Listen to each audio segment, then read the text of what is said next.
The subcommittee will come to order. I apologize for our late start. Without objection, the chair is authorized to declare a recess at any time. I want to welcome everyone to today's hearing on sanctuary jurisdictions. Without objection, Mr. Baumgartner will be permitted to participate in today's hearing for the purpose of questioning the witnesses if a member yields him time for that purpose and to introduce a witness. And I'll now recognize myself for an opening statement. Our subcommittee meets today to address the continuing efforts of Democratic jurisdictions to nullify federal immigration laws and obstruct law enforcement officials in their vital efforts to uphold these laws.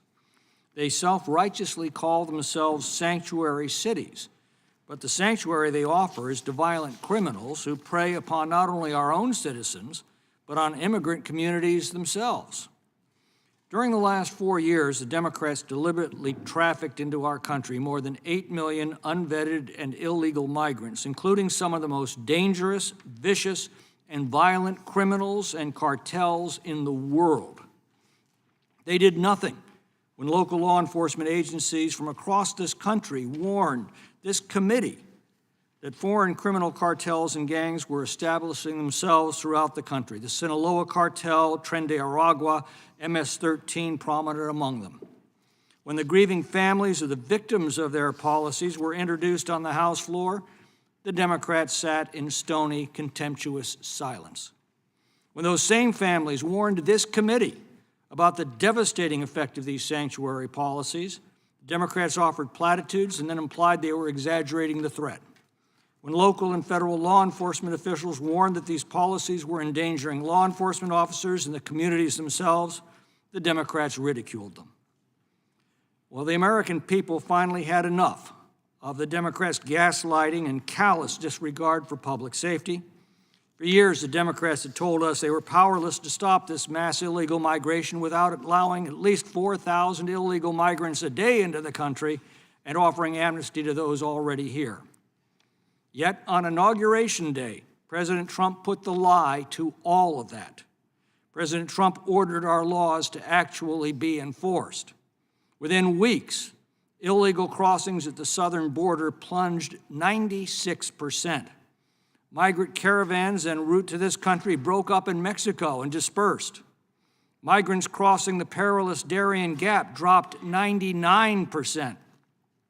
By February, monthly illegal border crossings plunged from $37,000 in February of 24 to $408 this past February.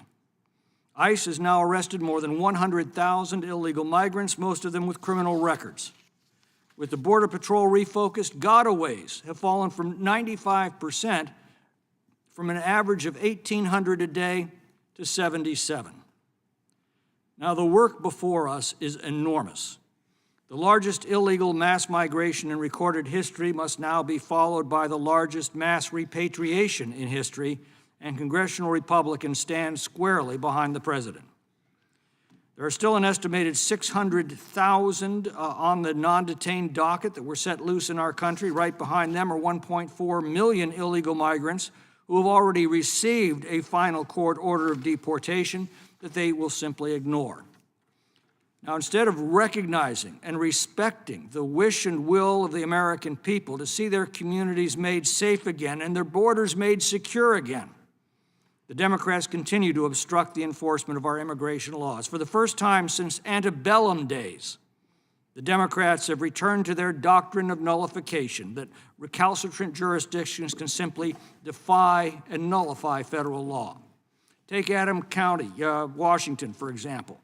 When a rural county sheriff's office had the audacity to cooperate with federal officials to remove dangerous illegals from their streets, the state's woke Democratic Attorney General sued them. In Chicago, when lifelong residents begged their city government to protect them, Mayor Brandon Johnson did everything he could to silence them. In the Denver suburbs, when struggling families appealed to city officials for help, as armed Venezuelan gangs took over their apartment complex, the Democrats called them liars. And before this committee, as mothers recounted the senseless, brutal, and entirely preventable rapes and murders of their daughters at the hands of illegal aliens that the Democrats had deliberately released into their communities, Our Democratic colleagues put on their best long faces, offered platitudes, and then advocated for the same policies that created this humanitarian disaster. And they still don't get it. Across the country, Democratic sanctuary jurisdictions are doubling down on these horrific policies. In February, in my home state of California, Governor Gavin Newsom approved $50 million in state funds to be used for, quote, legal defenses against the Trump administration, half of which is for nonprofits to provide legal aid to aliens in removal proceedings. Jurisdictions like San Diego and Los Angeles have hardened their sanctuary policies to further thwart the enforcement of our immigration laws. San Francisco leads a lawsuit against the Trump administration to try to prevent the administration from withholding federal funds from sanctuary jurisdictions that are in open defiance of federal law. In December, the Boston City Council unanimously voted in favor of keeping the city's sanctuary status. Last month, Chicago Mayor Brandon Johnson defended the city's sanctuary status at a congressional hearing, repeating discredited and utterly absurd claims that returning criminals into our communities actually make those communities safer. Just today, it's reported that an illegal migrant from El Salvador, charged with previously sexually assaulting a 16-year-old boy in Palmdale, has now been arrested for the murder of a 13-year-old boy in Lancaster, California.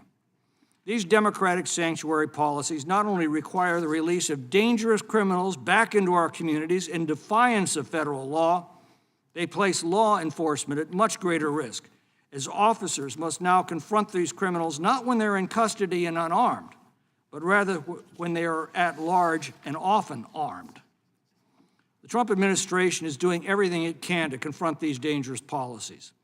In one of his first executive orders, President Trump directed law enforcement to evaluate and undertake any lawful actions to ensure that so-called sanctuary jurisdictions, which seek to interfere with the lawful exercise of federal law enforcement operations, do not receive access to federal funds.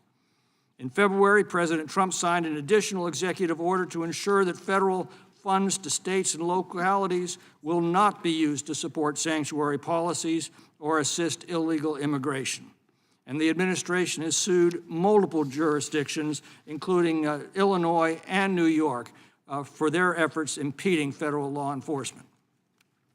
But without new laws, the next Democratic president will undoubtedly reverse these policies and once again open our borders to the worst criminal elements on the planet and then shield them under Democratic sanctuary policies. We cannot let that happen. Congress must enact stronger laws that will prevent a future Joe Biden from ever again placing our families at risk, and that will stop today's Democratic politicians from impeding the enforcement of our immigration and public safety laws. Today, we will hear from several law enforcement and local officials on their perspectives and suggestions as we pursue this work, and I want to welcome them all here today. I look forward to hearing from our witnesses, and with that, I yield to the ranking member for her opening statement. Thank you, Mr. Chairman, and welcome to all of our witnesses, including Sheriff Wagner from my home state of Washington. Good to see you here. Perhaps the chairman would have this level of concern for the victims of senseless gun violence across this country. 47,000 people who were killed from gun violence just in 1 year alone. Or perhaps the chairman would have this level of concern for the families of law enforcement that were killed during the January 6th insurrection on the United States Capitol, or even the families that are suffering from rising grocery prices and devastated retirement accounts thanks to Donald Trump's chaotic economic policy. Ever since Donald Trump came into office, my colleagues have been very happy to sit back and let him run completely roughshod over our laws. President Trump, Tom Homan, Stephen Miller, all led you to believe that this attack on immigrants was supposed to be about criminal immigrants. It was supposed to be about people who threaten public safety, despite the fact that research clearly shows that immigrants commit fewer crimes than Americans. They actually led you to believe that they were for the immigrants who did things legally. I can't tell you how many times on this committee I've sat here as my Republican colleagues say, we're not against legal immigration, we're for the people who do things legally. They led you to believe that legal immigrants had nothing to worry about, people on permanent resident status or legal visas or legal status. They even led you to believe that somehow getting rid of immigrants would be good for American jobs, that it would bring down costs for the American public, and that this was all about caring for you versus them, some shady criminal immigrant that might be invading our communities. Well, as people's 401k accounts plummet with Trump's economic policies, as costs of everything that Americans need to buy keep going up instead of down, the effects of Trump's unconstitutional and unlawful actions against all immigrants are causing fear and havoc in our communities across the country. Let me be clear. Trump has targeted immigrants who are here lawfully, suspending refugee admissions, a program that, by the way, was once hailed by both Republicans and Democrats and the faith community everywhere as the cornerstone of humanitarian assistance. They are revoking the very programs that created legal pathways for immigrants to enter, that effectively brought down the numbers at the border. And in revoking student visas and green cards of legal permanent residents, many of whom are married to U.S. citizens, they are going after every single immigrant in America, fabricating stories about these immigrants being, quote, criminals, even deporting them to other countries in violation of judicial orders. All of this leads us to ask once again, as the Fourth Circuit said earlier this week, in the case of a Maryland father who was, quote, mistakenly deported to a Salvadorian prison by the Trump administration. If due process is of no moment, what is stopping the government from refusing and removing to return a lawful permanent resident or even a natural-born citizen? That is a quote from the judge in the decision. This obsession to weaponize every part of the U.S. government against immigrants is hurting Americans. It's taking away critical resources for crime prevention and counterterrorism, drug interdiction, and other law enforcement at the Department of Justice and Homeland Security investigations, and it's terrorizing immigrants and their U.S. citizen family members, including those with no criminal background and with legal status. Now, the Trump administration wants to coerce state and local law enforcement to help them round up immigrants by threatening to cut off their transportation and law enforcement funds if they don't comply, even though multiple courts have held that this is illegal, and numerous research studies and law enforcement officials have confirmed that keeping the long-standing distinction between federal immigration and local law enforcement actually helps keep communities safer. In 2019, my home state of Washington passed the Keep Washington Working Act with bipartisan support. It's a common sense law to ensure that local policy remains focused on public safety of all residents rather than enforcing federal immigration law. We know that when local police act as immigration agents, immigrant communities and their families are less likely to come forward to report a crime when they are a witness or even a victim. It destroys the trust that police rely on to preserve public safety in communities. Courts have ruled multiple times that states have the right to enact laws like Keep Washington Working Act. And despite what you might hear today, the law does allow information sharing with the federal government when necessary for an ongoing criminal investigation or pursuant to a court order or a judicial warrant. As the Trump administration continues to bully and intimidate the country to bend the knee, we won't be intimidated. And I fully support Attorney General Nick Brown's efforts to ensure that everyone in our state follows our laws. The Major City Chiefs Association has repeatedly reaffirmed that across the country, if law enforcement officers are viewed by members of the immigrant community as colluding or working with immigration law enforcement officers, this would, and this is a quote, result in increased crime against immigrants in the broader community, create a class of silent victims, and eliminate the potential for assistance from immigrants in solving crimes or preventing future terrorist acts. The Major Cities Chiefs Association has also explained that cooperation with the immigrant community is a crucial part of solving crime and preventing further criminal activity within the entire community, including ensuring protections for victims of domestic violence and sexual assault. Instead of trashing the rights of every American and destroying communities and our economy, this subcommittee should be holding hearings on why Mahmoud Khalil remains detained, simply for expressing pro-Palestinian views that Donald Trump doesn't like, or why Alfredo Juarez, a longtime labor leader, has been detained in my state of Washington, apparently simply for organizing farm workers for fairer wages, or why a local roofing company just had a raid where 37 immigrants who are longtime residents in our state building affordable housing for our communities were all picked up and jailed, or why the administration refuses to return Kilmar Abrego Garcia to the United States to reunite with his U.S. citizen wife and his 3 children, even after admitting to mistakenly deporting him to a Salvadorian gulag where he fears for his life. Let's have a hearing, Mr. Chairman, on the disappearing and the kidnapping of people across this country, instead of hurting public safety for all Americans by undermining trust policies of local jurisdictions. I yield back. The lady yields back. The chair is now pleased to recognize the chairman of the full committee, Mr. Jordan, for his opening statement. I thank the chairman. Here's how it works. I sends a detainer to the local sheriff or the local police chief and says, hey, if you're gonna release this migrant who we know is here illegally, who's been accused of some crime, if you're gonna release him, give us a heads up. Give us 48 hours before you're gonna release him, give us a heads up. And they do that because that protects everyone. It protects law enforcement resources. It protects the public from letting a guy out. It protects law enforcement when they go to arrest this guy out on the street. If they can do it in the jail or in the local facility, much better. And frankly, it protects the illegal migrant. And how do we know all that? Because it just happened in Denver not too long ago. Denver's a sanctuary city. I sent them a detainer. Well, they had this guy in custody for 310 days. I sends them a detainer. The Denver, because of their sanctuary city policy, says, no, we're not going to give you a notice. We're going to send you this. We'll give you notice like 1 hour before. And they release the guy to the streets. We actually have the form where it says stamp, release to, and there's a blank. They write in the streets. And then law enforcement goes to arrest him. And guess what happens? Law enforcement officer gets hurt, took resources, money to do that when they could have just went to jail because they had to send more agents. And it hurt the migrant himself because they ended up tasing this guy. When they could have just kept him in the jail, ICE comes there, goes from the jail to handcuffs you to take him to wherever they're going to take him. But no, we can't do that because we're a sanctuary city. And now it's gotten even worse. Now if you're a sanctuary state, they come after law enforcement like Sheriff Wagner, who's trying to do the right thing. Use the resources in a proper way, protect the migrant, protect law enforcement, protect the public.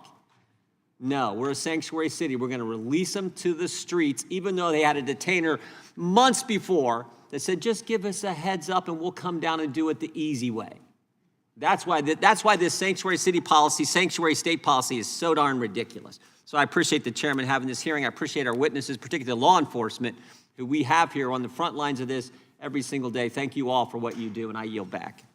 Gentleman yields back. I now recognize the ranking member of the full committee, Mr. Raskin, for his opening statement. Thank you, Mr. Chairman, and thank you, Ms. Jayapal, and greetings to the witnesses. Donald Trump's ruinous tariffs and calamitous trade war against the world, except for Russia, have crashed the stock market and cost American workers and retirees and farmers $11 trillion in 1 week. 1 week. And the Republican majority in the House could stop this nightmare today by exercising our powers over international commerce. But they prefer to own the tariffs and own the trade war. We'll see how well that works out for them going into the future. It's certainly not working out well for the American people.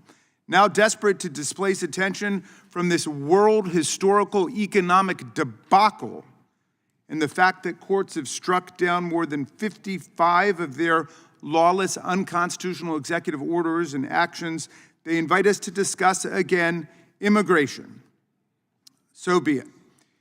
In New York City, Donald Trump's deportation force grabbed green card holder Mahmoud Khalil for exercising his First Amendment rights in a way that Donald Trump disapproved of.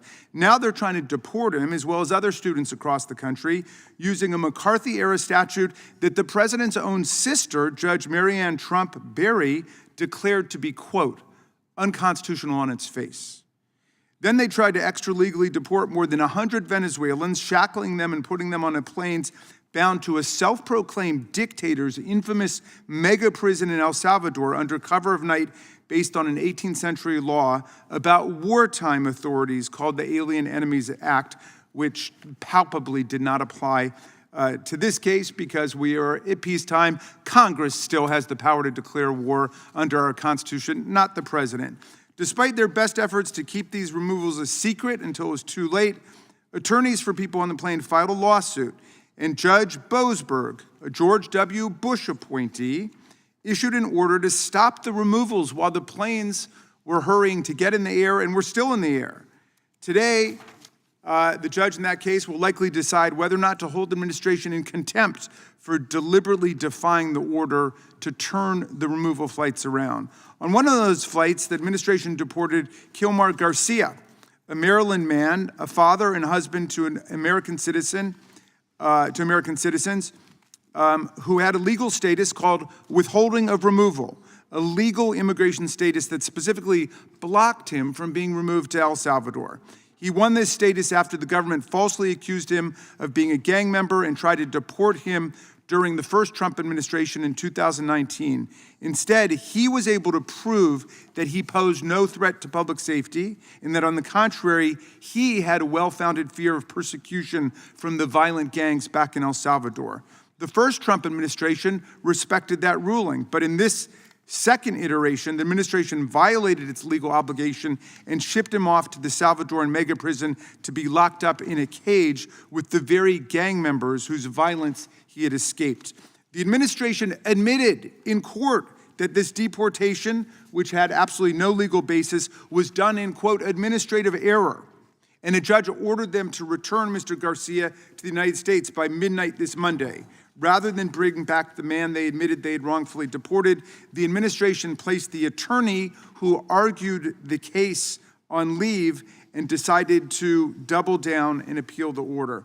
We've seen the administration conduct indiscriminate raids that round up people with no criminal records, who've lived in our country for decades, who own homes and pay taxes, whose family members are U.S. citizens, and who pose no threat to public safety. U.S. citizens have even been arrested and detained by the deportation force as part of these reckless and lawless raids. Now the administration is trying to force state and local law enforcement agencies to use their time, their money, and their resources to participate in these raids. But under Article 1, Congress has exclusive power over naturalization and immigration. And under the 10th Amendment, the federal government has no power to, quote, commandeer the machinery, personnel, or resources of the state and local government for federal law enforcement purposes.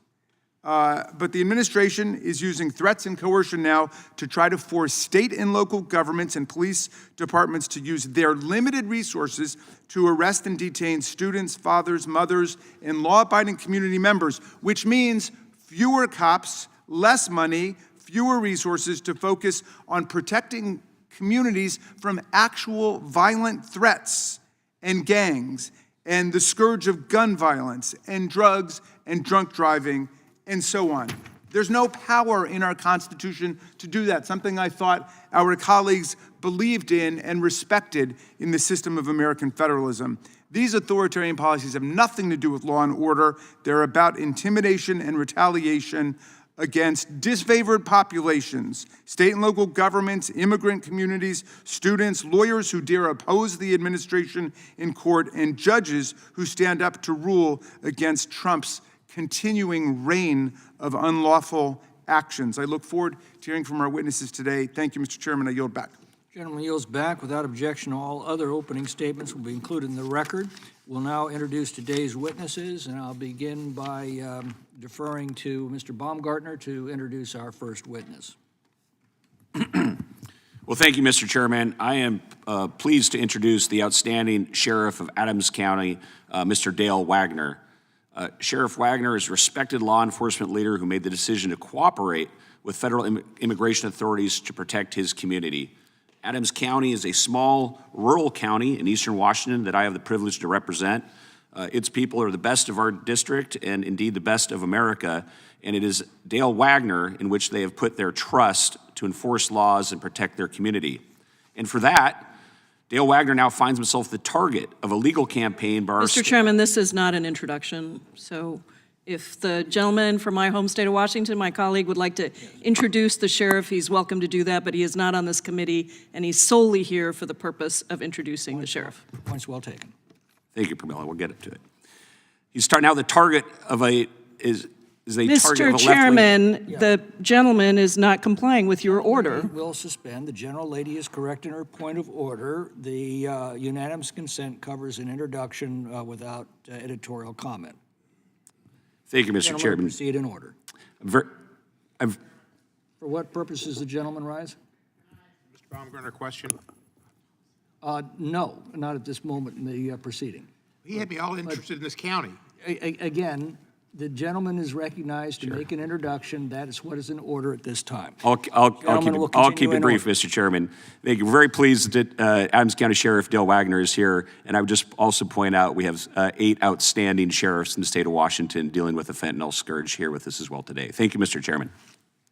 Thank you. Our other witnesses are Mrs. Danielle Carter-Williams. Ms. Carter-Williams is a Chicago resident and fitness trainer who advocates for Chicago residents. She serves as vice president of Chicago Flips Red, a grassroots movement dedicated to empowering communities across Chicago to embrace bold, conservative solutions for a brighter future. Our third witness is Mr. Neil Franklin. Major Franklin retired from law enforcement after a combined total of 34 years in the Baltimore and Maryland State Police Departments. He is currently the executive director of the Law Enforcement Action Partnership. And finally, we have Mr. R.J. Howman. Mr. Howman is president of the National Immigration Center for Enforcement. He's also a founder of the boutique firm Stryker Strategies and is a visiting fellow at the Heritage Foundation's Border Security and Immigration Center. He's worked in immigration enforcement policy for more than a decade, including at the Federation for American Immigration Reform. I want to welcome all of our witnesses today, thank them for appearing. We'll begin by swearing you in, so would you please rise and raise your right hand. Do you swear or affirm under penalty of perjury that the testimony you're about to give is true and correct to the best of your knowledge, information, and belief, so help you God? Let the record reflect that the witnesses have answered in the affirmative. Thank you. Please know that your written testimony will be entered in the record in its entirety, and accordingly, we'd ask that you summarize your oral testimony in 5 minutes. And we will begin with Sheriff Wagner. Well, thank you very much for your time. Good morning. My name is Sheriff Dale Wagner, and I have dedicated my career to serving the people of Washington State. Law enforcement today faces unprecedented challenges, many of which stem from political agendas, rather than public safety concerns. One of the most pressing issues in this conflict between Washington State, Keep Washington Working Act, and sanctuary policies, and federal immigration laws, a situation that places all sheriffs in our state in an impossible position. Recently, Adams County became the target of a lawsuit of Washington State Attorney General, alleging violations of Keep Washington Working Act or sanctuary policies. This lawsuit is not about justice or protecting communities. It's about enforcing a political agenda that restricts law enforcement's ability to cooperate with federal authorities. Adams County is a hardworking community built on agriculture, perseverance, and a strong family values. Spanning approximately 1,925 square miles in eastern Washington, our county is home to farmers, ranchers, and business owners who contribute daily to our state's economy. The people of Adams County are resilient and committed to maintaining a safe and prosperous home for future and family. Our office operations by principle of service above self, and we police who we love. Those are our friends and our family and our neighbors. These sanctuary policies prohibit law enforcement from working with federal immigration agencies such as ICE and Border Patrol. Even when individuals in custody have committed serious crimes beyond immigration violations, we are barred from notifying federal agencies or authorities upon their release. The result, repeat offenders, drug traffickers, and violent criminals, and they remain in our communities instead of facing appropriate legal action. While proponents claim sanctuary policies protect vulnerable populations, they also shield repeat offenders who exploit the system. Criminal organizations, including drug cartels, human traffickers, take advantage of these policies, knowing they face minimal risk of deportation, even when caught committing additional crimes. These sanctuary policies create confusion and fear among law-abiding residents and citizens. The public is misled into believing local law enforcement arrests people solely based on immigration status. This is not true. It's not true in my county. Our office, like others across the state, do not arrest individuals based on immigration status. Yet, the policies create barriers that prevent victims and witnesses from reporting crimes, fearing potential of immigration consequences they do not fully understand. This makes it harder for law enforcement to investigate crimes and protect the community. Sheriffs are sworn to uphold the law and protect public safety. However, sanctuary policies place us in a legal bind, forcing us to navigate conflicting state and federal laws. We must follow the state mandate that contradicts federal law, compromising our ability to enforce laws effectively. Instead of focusing on crime prevention, we are caught in the unnecessary legal battles that are wasting tax dollars and divert resources from critical public safety efforts. When law enforcement cannot address repeat criminal activity effectively, families, businesses, and their entire communities suffer. Hardworking residents should not have to live in fear of criminals who exploit policies designed to shield them from accountability. Public safety is a must and our priority, not political agendas. Rather than allowing law enforcement agencies to work at local, state, and federal levels together, sanctuary policies force us to rearrest individuals who could have been transferred to federal custody. This strains our jails, wastes tax money, and puts residents at unnecessary risk. The solution is not to pit state and federal authorities against one another, but to ensure public safety remains a top priority for everyone. Law enforcement should be allowed to do its job without political interference. We must defend the constitutional authority of sheriffs and enforce the laws that we protect our citizens with. We advocate for policies that support law enforcement effort rather than hinder them. Continue hiring and training the best deputies and police officers to uphold the highest standard of professionalism and integrity. Work with local, state, and federal law enforcement and community partners to maintain safe neighborhoods and prioritize security over politics. The people of Adams County have always supported law enforcement, and we are proud to serve our community that values law and order. Despite these challenges, we remain steadfast in our mission to serve and protect. We will not back down from our responsibility to uphold the law and keep our residents safe. Thank you for your time. Thank you for your testimony. Our next witness is Major Franklin. You may begin.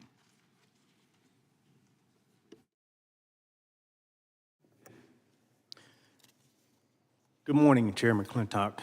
Honorable committee members, thank you for allowing me to testify today. My name is Major Neil Franklin. I am retired. I'm here today representing myself, having served a 34-year law enforcement career in the Baltimore Police Department and the Maryland State Police, as well as representing the Law Enforcement Action Partnership, LEAP, where I was the executive director for an additional 10 years post-retirement. Lieutenant Diane Goldstein is now the current executive director. LEAP is a nonprofit law enforcement, nonprofit group of police prosecutors, judges, other criminal justice professionals who speak from firsthand experience. Our mission is to make communities safer by focusing law enforcement resources on the greatest threats to public safety and working toward improving police-community relations. While we strongly believe that effective border security is imperative to public safety, we adamantly oppose any proposals that will push sanctuary cities and mandate state and local law enforcement to play a significant role in enforcement of federal immigration law.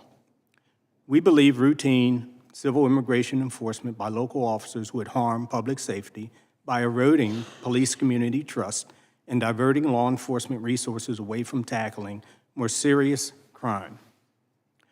Ordering state and local law enforcement to act as ICE agents would deeply damage police community trust that we depend upon to do our jobs effectively. Across policing, the research underscores that having trust from the people we serve directly impacts public safety. Police are only as strong as the relationships we have with the public. We can only prevent, detect, and solve crimes if witnesses and victims are willing to come forward to report criminal activity and work with us to address it. A report on Latino perceptions of police found that 44% of Latinos hesitate to report crime to police for fear that it could lead to investigations into immigration status of their family or community members, even if they are legal citizens. Compelling local police to enforce federal immigration law would only further damage community trust, making victims, witnesses, and other residents less likely to report crimes or provide critical information to help us solve them. Forcing local law enforcement to act as federal immigration agents would also divert their focus away from the greatest threats to public safety. Local law enforcement should not be forced to dedicate precious time and resources toward burdensome information sharing and detainer requirements instead of solving serious crime. It would lead to countless people being detained for extended periods solely based upon their immigration status, wasting limited jail space that should be reserved for those who pose the most serious threats to public safety. Proposed bans to sanctuary cities also pose constitutional and civil liabilities for local police departments and jails, exposing them to costly lawsuits that could further drain their already stretched resources. Many cities across the country have been forced to pay massive settlements for illegally holding people based upon requested ICE detainers, a practice that would become more frequent as police hope to avoid cuts to essential federal programs in their communities. For example, New York City recently agreed to a $92.5 million settlement stemming from a lawsuit claiming authorities had detained 20,000 people for days, weeks, even months after their scheduled release date due to ICE detainer requests. The proposed act would put state and local governments in an impossible position of deciding between risking cuts to essential federal programs or inviting potential legal action for violating the civil rights of their community members. Furthermore, one solution does not fit all. Cities and towns are unique with very different needs, requiring different solutions for various problems. Each community should be free to design its own strategies absent sanctions of any kind from the federal government. We are deeply concerned to see the federal government considering blocking federal funds to sanctuary jurisdictions and mandating local law enforcement to act as ICE agents. Forcing local police to act as federal immigration agents would harm public safety by eroding community trust and diverting critical resources away from more serious crime. Thanks again for having me. Thank you for your testimony. I will next hear from Ms. Carter Walters. Thank you. Good morning, Chairman and esteemed members of the subcommittee. And thank you to President Donald J. Trump, the people's president, for giving Chicago Flips Red our first platform, and to the subcommittee for the opportunity to speak truth in the people's house. We proudly stand with our president to bring his message to the Black American community and expose the lies pushed by the Democrat Party and the fake news media. We are here to confront the reality of sanctuary cities. Despite the word sanctuaries, these cities are anything but safe. Chicago has claimed the title for years, and now we're drowning in the consequences. Lifelong residents are pushed aside, schools are overcrowded, crime is out of control, and affordable housing is vanishing. This crisis exploded under Biden and were worsened by the reckless, agenda-driven leadership of Lori Lightfoot and Brandon Johnson. They didn't just ignore the collapse, they fueled it.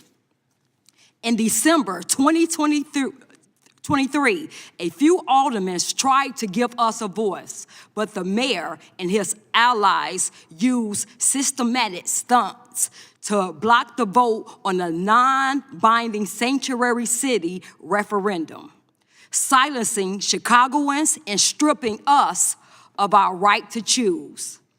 Every elected official swears an oath to serve their constituents and uphold the Constitution. Brandon Johnson has failed.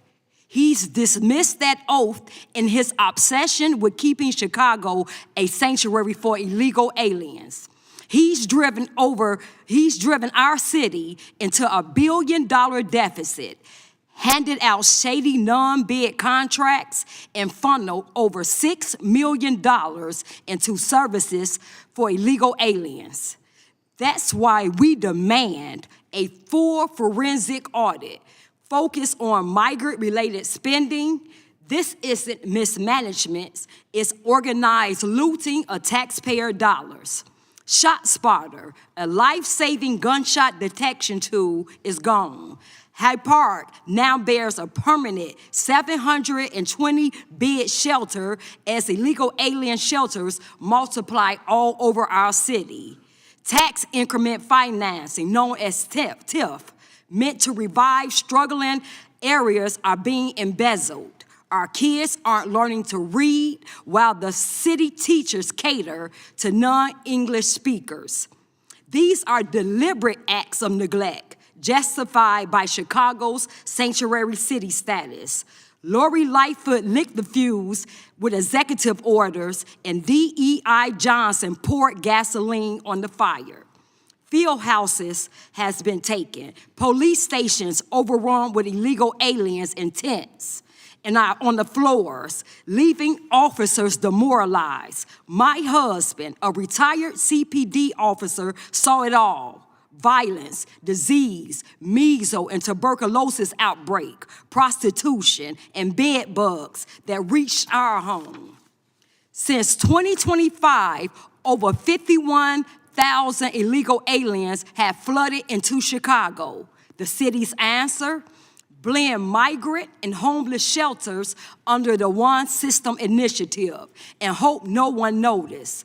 Homelessness has jumped by 207% as 2,100 beds go to illegal aliens. When state funding ends in 2025, corrupt insiders will pass the contracts among themselves. This isn't policies, it's racketeering. My husband and I are tax-paying business owners. We did everything right. We invested in the Opportunity Zone, thank you, President Trump, applied for grants, and we were denied.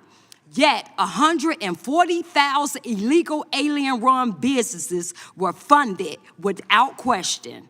Law-abiding citizens are being replaced to serve a political machine. MS-13, Trendy Agua, they're here. Their graffiti marks our neighborhoods. New gangs, the Venezuelan Disciple, is forming in our neighborhoods. One shelter gets 20 to 30 police calls daily. Drug use, harassment, loitering, and violence have turned parks, sidewalks, and porches into no-go zones. This isn't immigration. This is an invasion. Sanctuary cities do not protect us, they abandon us. The citizens of Chicago, we demand a full forensic audit of every dollar tied Ms. to Carter-Walters, very much appreciate your testimony, but we have to limit it to 5 minutes. But you'll have an opportunity to expand on those remarks during the question period. So appreciate your testimony. Okay. And we'll finish with Mr. R.J. Hallman. Chairman McClintock, Ranking Member Jayapal, and esteemed members of this subcommittee, I come before you today to discuss a crisis that threatens the very foundation of our great nation, a crisis that's been born of reckless policies that jeopardize the safety of our communities and shred the integrity of our immigration system. You know, the sacred duty of any government is to shield its law-abiding citizens from harm. It's the bedrock of why we submit to governance, why we uphold the laws that bind us together. We cherish our families, our neighbors, our way of life, and we trust that the law will stand as our shield, a unifying force that levels the field for all. That's what sets America apart, our reverence for the rule of law. So profound that we demand every aspiring citizen to swear an oath steeped in its honor. But that system has betrayed too many of our people. It's not some abstract debate about legal nuance or political gamesmanship. It's talking the safety and security of our nation. We face a stark reality right now, even with President Trump in office. There are millions of illegal aliens roaming free among us. Some are on ICE radar, 98% aren't. They're nearly all in the shadows. There's criminals, those with final orders of removal who went through due process, 1.4 million of them. And then there's the unknown. And then worse, you have hundreds of so-called sanctuaries. They roll out the red carpet for these lawbreakers while turning their backs on the honest citizens that they're sworn to protect. You know, what strikes me is the silence from one party up here on Capitol Hill. There's no demand for real enforcement. Instead, we're drowned in a chorus of tired slogans and distractions like tattoo motives, chanted as like it could offset illegality. Well, it can't. Amnesty for all, no risk, no consequences. That seems to be the agenda. At the same time, a lot of folks rail against empowering state and local police to aid federal efforts, twisting logic into knots. These are the same officers that we trust to hunt murderers, rapists, traffickers. But if you inject immigration status into it, suddenly they're unfit. Their competence and integrity are repeatedly questioned, again, unless they are defying federal law outright. Then, of course, in sanctuary jurisdictions, everything they do is cheered or enabled. And that brings us to the deceptive term as well, sanctuary jurisdictions. It sounds noble, doesn't it? A haven, a refuge. But for whom? Not our sons and daughters, though left vulnerable due to them. Our communities are then torn apart. These sanctuaries shield the lawless, not the lawful, and that betrayal cuts to the core of what America must stand against. The American people spoke loud and clear in November. It's time for Congress to wake up, shift into the President Trump's gear, and act decisively. End sanctuary cities for good and launch mass deportations now. Every day we delay, we roll the dice on the next preventable tragedy, the next innocent life lost to a criminal alien that we could have deported. And lastly, just consider the numbers that are pretty much hot off the press. From October 1st, 2022 to February 6, 2025, more than 25,000 detainers were declined by sanctuary jails, more than 1,400 instances. The jails failed to give adequate notification to ICE to take custody of the aliens. You see it at more than half of the declined detainers were prisons in California, just where we saw a heinous crime where the child's body was found 10 minutes from where I grew up. When's enough enough? Congress needs to act. Give ICE the resources to act in accordance with the law, deliver on an electoral mandate, secure American communities, and then it's time for statutory changes to make sure these changes last and our system gets ramped up in terms of integrity. I yield back. Thank you for your testimony. We'll now proceed with questions under the 5-minute rule, and we'll begin with Mr. Biggs. Thank you, Mr. Chairman. I thank the witnesses for being here today. I've read all of your statements that you've submitted and have been listening intently to your testimony.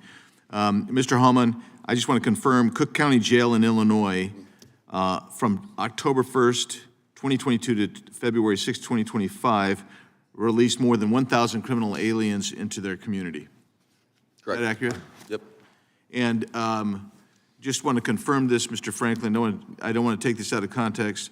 You said compelling local police to enforce federal immigration law would only further damage community trust. Is that an accurate reflection? I'm reading from your statement. Is that accurate?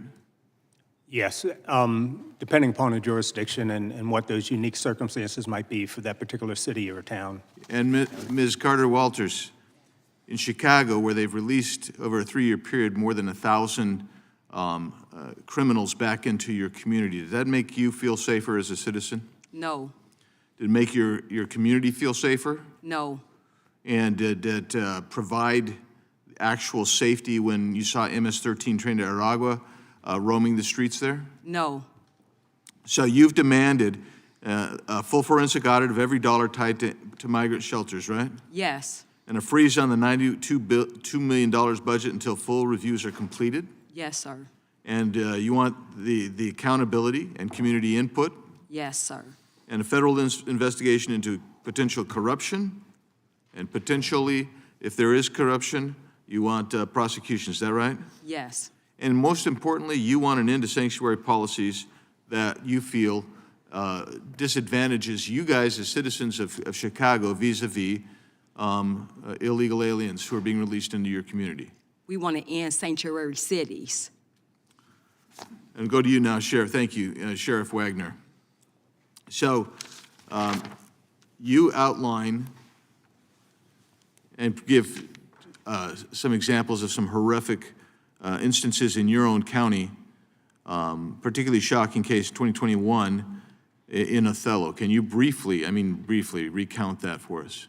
Yeah, in 2021, we had an incident of an illegal alien that took the life of a mother and a daughter, the daughter being a special needs female that had the capacity of a five-year-old, and they did it in a very horrific way by dismembering the bodies and leaving them in a trunk of a vehicle.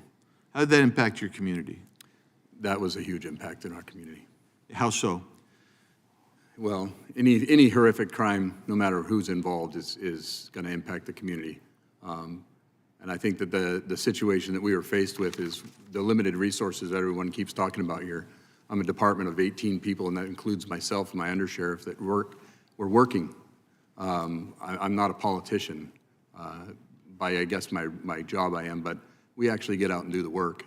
And this situation... You imply that we don't get out and do the work, which is that's fair. That's fair, Sheriff. I'm not saying that's that. Fair.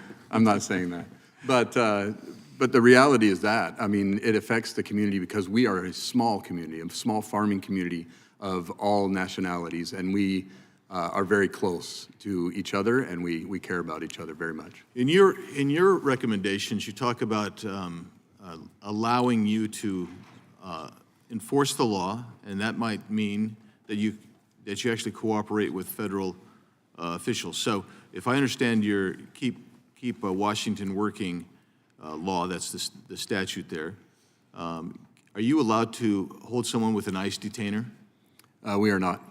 Are you allowed to transfer someone if ICE requests that you transfer them to their custody? We're according to the KWW, no. So the state law actually directly, not indirectly, not impliedly, it actually directly defies federal law, federal statute. That's what I understand, yes. Yeah, because federal statute says if you get a detainer, you're supposed to hold. Yeah. You're supposed to hold. That's what federal law says, and you can't do that there. Correct. How does that impact the safety of your community? Well, ours is impacted in a great way because, one, my jail has been closed for 3 years, and I find that ironic in this situation as well.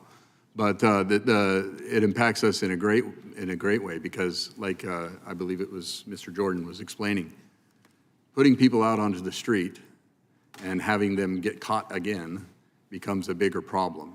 We're not arresting on immigration status. We're putting people in jail for crimes they committed in our community, and then ICE, because of public records that are available and things like that, they have the ability to find out who's in our custody and where they are and when they're released and all those kind of things.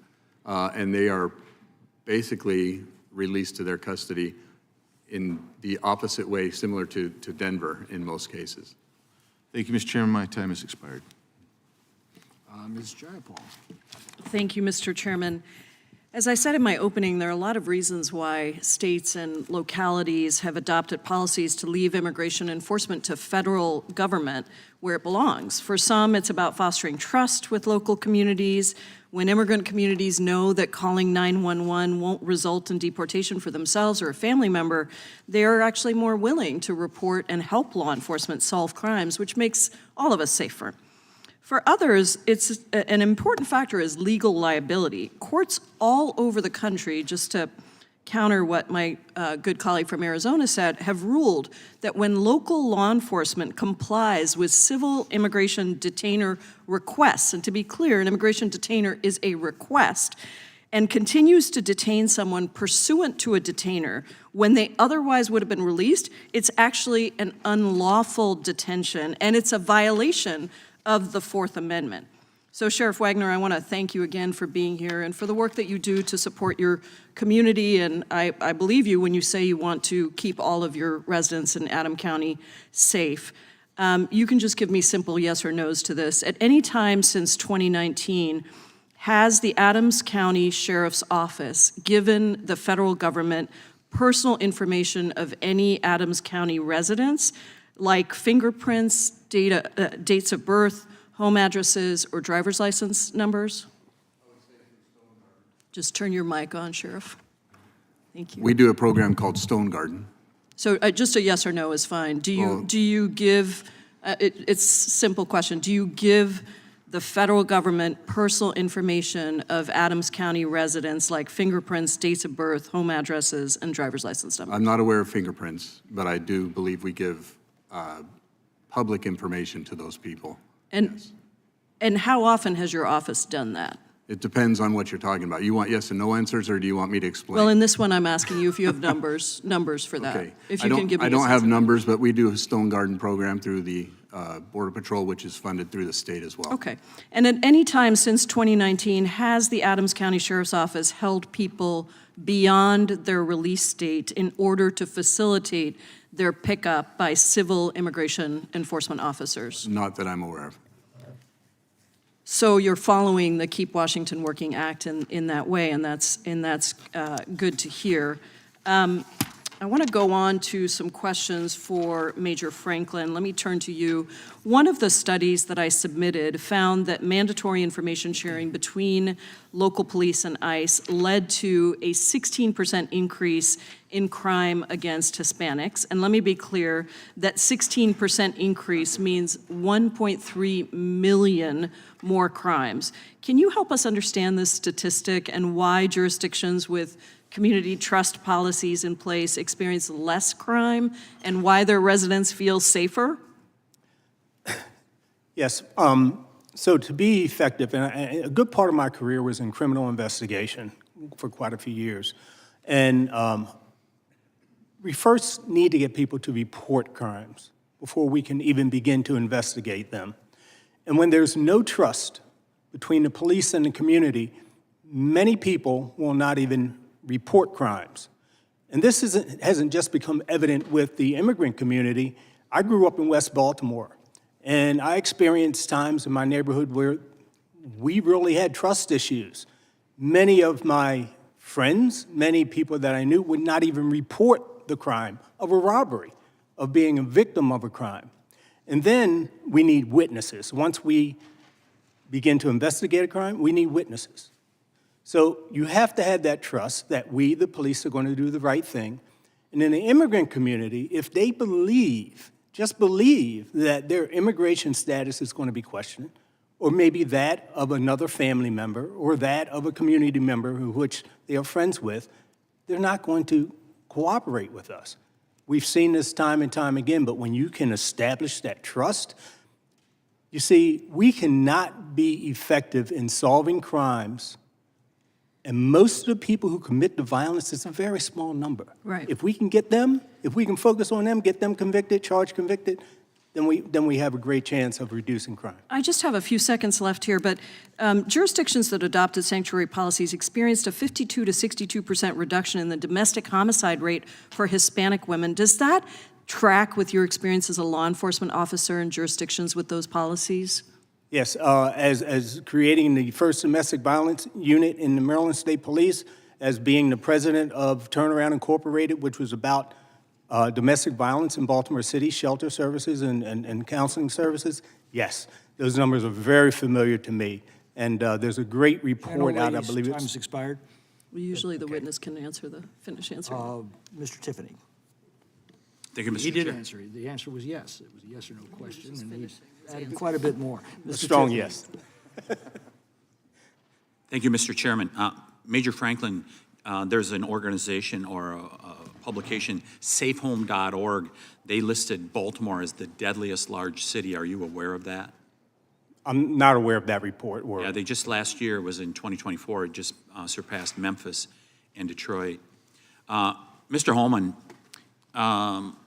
when a detainer has been issued, isn't that as a result of someone committing a crime? ICE is reaching out to them to get them in custody, and they're on the radar likely because a crime was committed. That's why they're in that local jail. So federal money flows to jurisdictions around the United States at taxpayers' expense to try to fight crime. Should taxpayers continue to fund sanctuary jurisdictions? No, not at all. If you are in defiance of federal law and you're not working with federal law enforcement, you shouldn't receive a darn dime. Again, there's a lot of cooperative jurisdictions out there under President Trump. The 287G agreements that we're seeing, kind of the opposite of a sanctuary jurisdiction, has skyrocketed since President Trump took office. Those jurisdictions should be rewarded and helped for acting in accordance with federal law. Should federal facilities be moved out of jurisdictions that are sanctuary cities? If you're talking detention facilities or something like that, a lot of them. Let me give you an example, and I'm going to ask Mr. Chairman to introduce this letter I sent to Doge with ask unanimous consent to enter that letter. But anyhow, I sent a letter. The SBA is moving facilities out of Boston, which is a sanctuary city, and I sent a letter to Doge saying, would you look into Dane County, Wisconsin, which is Madison? Would you look into moving facilities out of there if they're going to continue to be a sanctuary county? Do you think that's appropriate? Absolutely, absolutely. Sheriff, so I mentioned Dane County, Wisconsin, and there was a situation where a gang member from Venezuela, Tren de Aragua, gang member, he was charged with false imprisonment and battery in Dane County last year, went on to Prairie du Chien, Wisconsin, which is about 100 miles from Madison to Prairie du Chien, Wisconsin, over on the Mississippi River. And this gang member was charged with domestic violence, sexual assault, child abuse, and strangulation by the Prairie du Chien Police Department. Does it surprise you that another community is affected when there is a sanctuary community that is not honoring ICE detainers? No. Does it make it more dangerous for people throughout the region, not just, let's use this example of Dane County, Wisconsin, does it make it more dangerous for people throughout a region as a result of having these sanctuary policies? I think, like the gentleman over here said earlier, I think every situation is different, every location is different, every circumstance is different. But I do think the policies matter, and the policies that we're faced with in sanctuary policy is it's too hampering for the situation that we're dealing with on the ground. Ms. Carter Walters, so you know that Wisconsin is just north of you in Chicago, and I just cited Prairie du Chien, Wisconsin is 100 miles from Madison, Wisconsin, and Kenosha, Wisconsin is only 64 miles north of Chicago. Should people in Wisconsin be concerned about the sanctuary policies that are in Chicago? Exactly, because they don't just stay in Chicago. They're in Indiana. They're all in the suburbs. So yes, they definitely should be afraid. Why in the world do civic leaders like Mayor Johnson want to advance policies like this that not only make their own city less safe, but the entire region less safe? Because we believe that that's how they're funneling money and stealing our tax dollars. So that's why we are demanding a forensic audit on how a breakdown of how those funds were allocated, because we have yet received anything of a breakdown to show how our tax dollars were spent. So yes, we believe that's how they're funneling the money, and that's why we're asking for a forensic audit, and we want arrests being made. Mr. Chairman, I think these witnesses make the case so well that it is not just the sanctuary community that is being affected by these policies that they are implementing. It's an entire region. Most of the people of Wisconsin are affected as a result of what's going on in Dane County, Wisconsin, and Chicago, Illinois. It is time for this to stop, and there needs to be consequences for what is going on with these sanctuary communities. I yield back. Gentleman's time has expired. Mr. Raskin. Thank you, Mr. Chairman. Major Franklin, you're famous in Maryland. Your career in law enforcement has involved fighting violent gangs, drug traffickers, illegal gun trafficking from other states that have weaker laws than Maryland.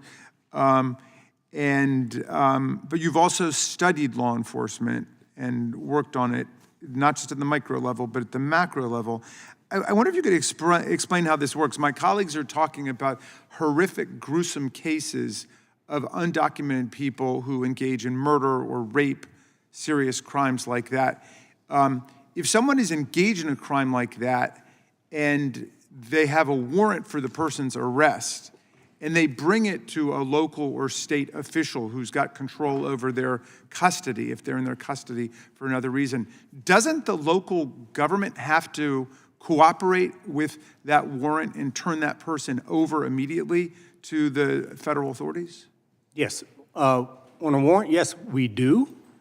I don't know one case where we have not done so with a warrant. Yeah, I was searching. I couldn't find a single case where there was any local government that did not cooperate with a warrant that was to demand turning over the body of a person who'd engaged in a serious crime. In fact, I saw an article about President Trump, who has been touting his ICE arrests. Half of them were people who were in local custody, and he asked for them to be turned over.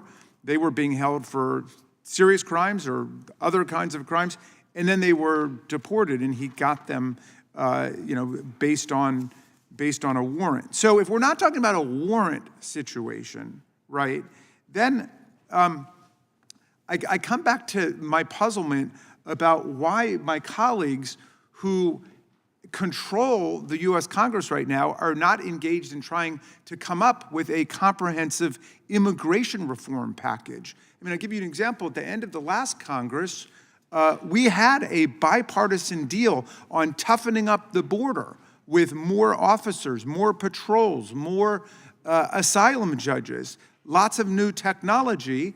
The most conservative members of the U.S. Senate on the Republican side were championing it, advancing it. It had bipartisan support in the Senate. And then Donald Trump tanked it, basically saying for political reasons he didn't want it. He did not want a comprehensive immigration border solution. He wanted a problem to run against.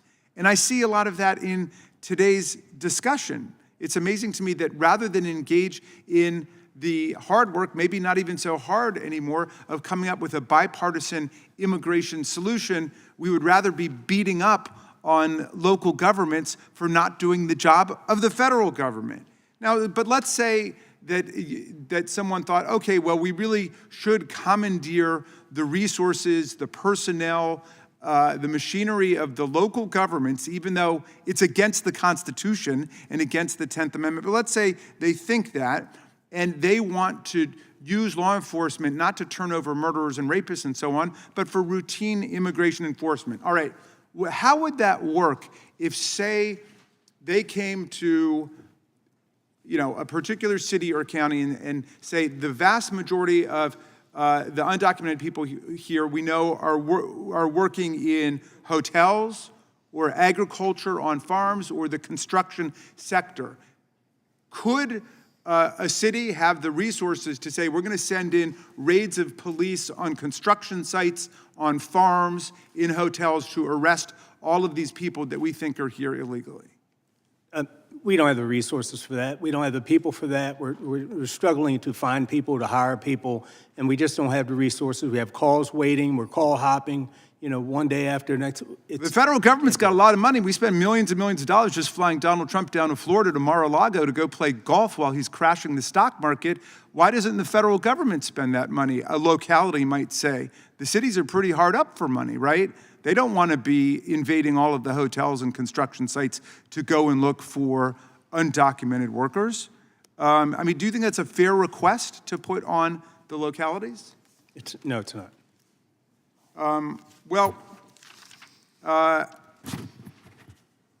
It seems to me that the problem here is we have people not doing their jobs in Washington, and they want to blame local governments and put the pressure on them. I yield back to you, Mr. Chairman. Thank you. Gentleman yields back. Chairman Jordan. Thank you, Mr. Chairman. Sheriff, are you familiar with the Department of Homeland Security Immigration Detainer Notice of Action form? You familiar with these forms? I've heard of them, yes. Yeah, okay. And these forms, about halfway down the page, it says, it is therefore requested that you, this is going to local law enforcement, requested that you notify DHS as early as practicable, at least 48 hours if possible, before the alien in your custody is released. All right? Is that partisan, or is that just common sense? It depends on who you ask, but it is Well, common sense. the ranking member said we need to function in a bipartisan way. I don't think that's partisan. That's just saying, hey, you got a bad guy, at least someone who's been charged with crime in your possession. He's also an illegal migrant. Can you give us a 48 hours heads up before you release him to the streets? Sure. That makes sense to me, right? I don't think that's partisan. I think that's just common sense. Mr. Hallman, are you familiar how this form works?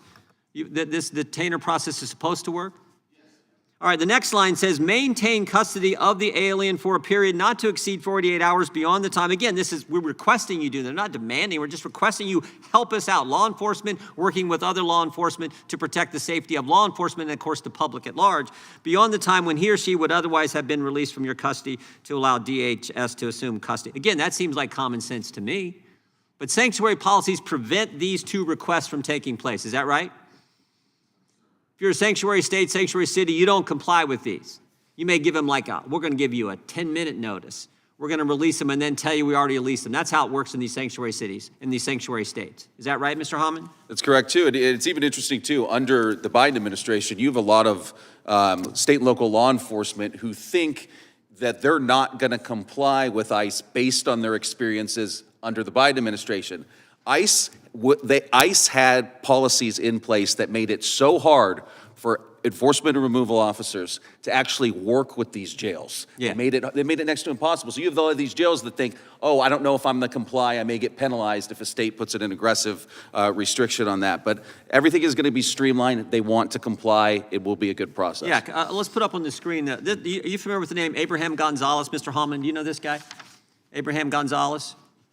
I do not. Okay, this guy was released this year, February 28, 25. He was released. Look at what the sheriff's department put here. This is a ICE notification. They put the stamp on there, being released to the streets. Now, this guy had been in custody for 345 days.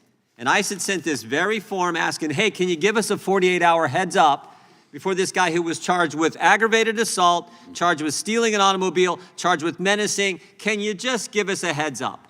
And guess what Sanctuary City, Denver did? They called him 1 hour before, and ICE couldn't get there, and they released this guy to the streets as they stamped on the form. Now, what I find interesting, can we put that back up again? What I find interesting is under the section flag, see it over there on the right-hand side? It says he's cleared, but then look what it says, violent to staff. So the very people who released him to the streets knew this guy. He'd been charged again with aggravated assault, stealing a car, but he'd also been violent to the very people in the jail who were holding him, and they still wouldn't give notice to ICE. And then, as I said in my opening statement, this guy is released to the streets. ICE goes out to arrest him. Officer gets hurt. They had to tase the guy, so the migrant gets hurt. Tell me how that is not, tell me why that we should have that kind of policy happen, Mr. Hallman.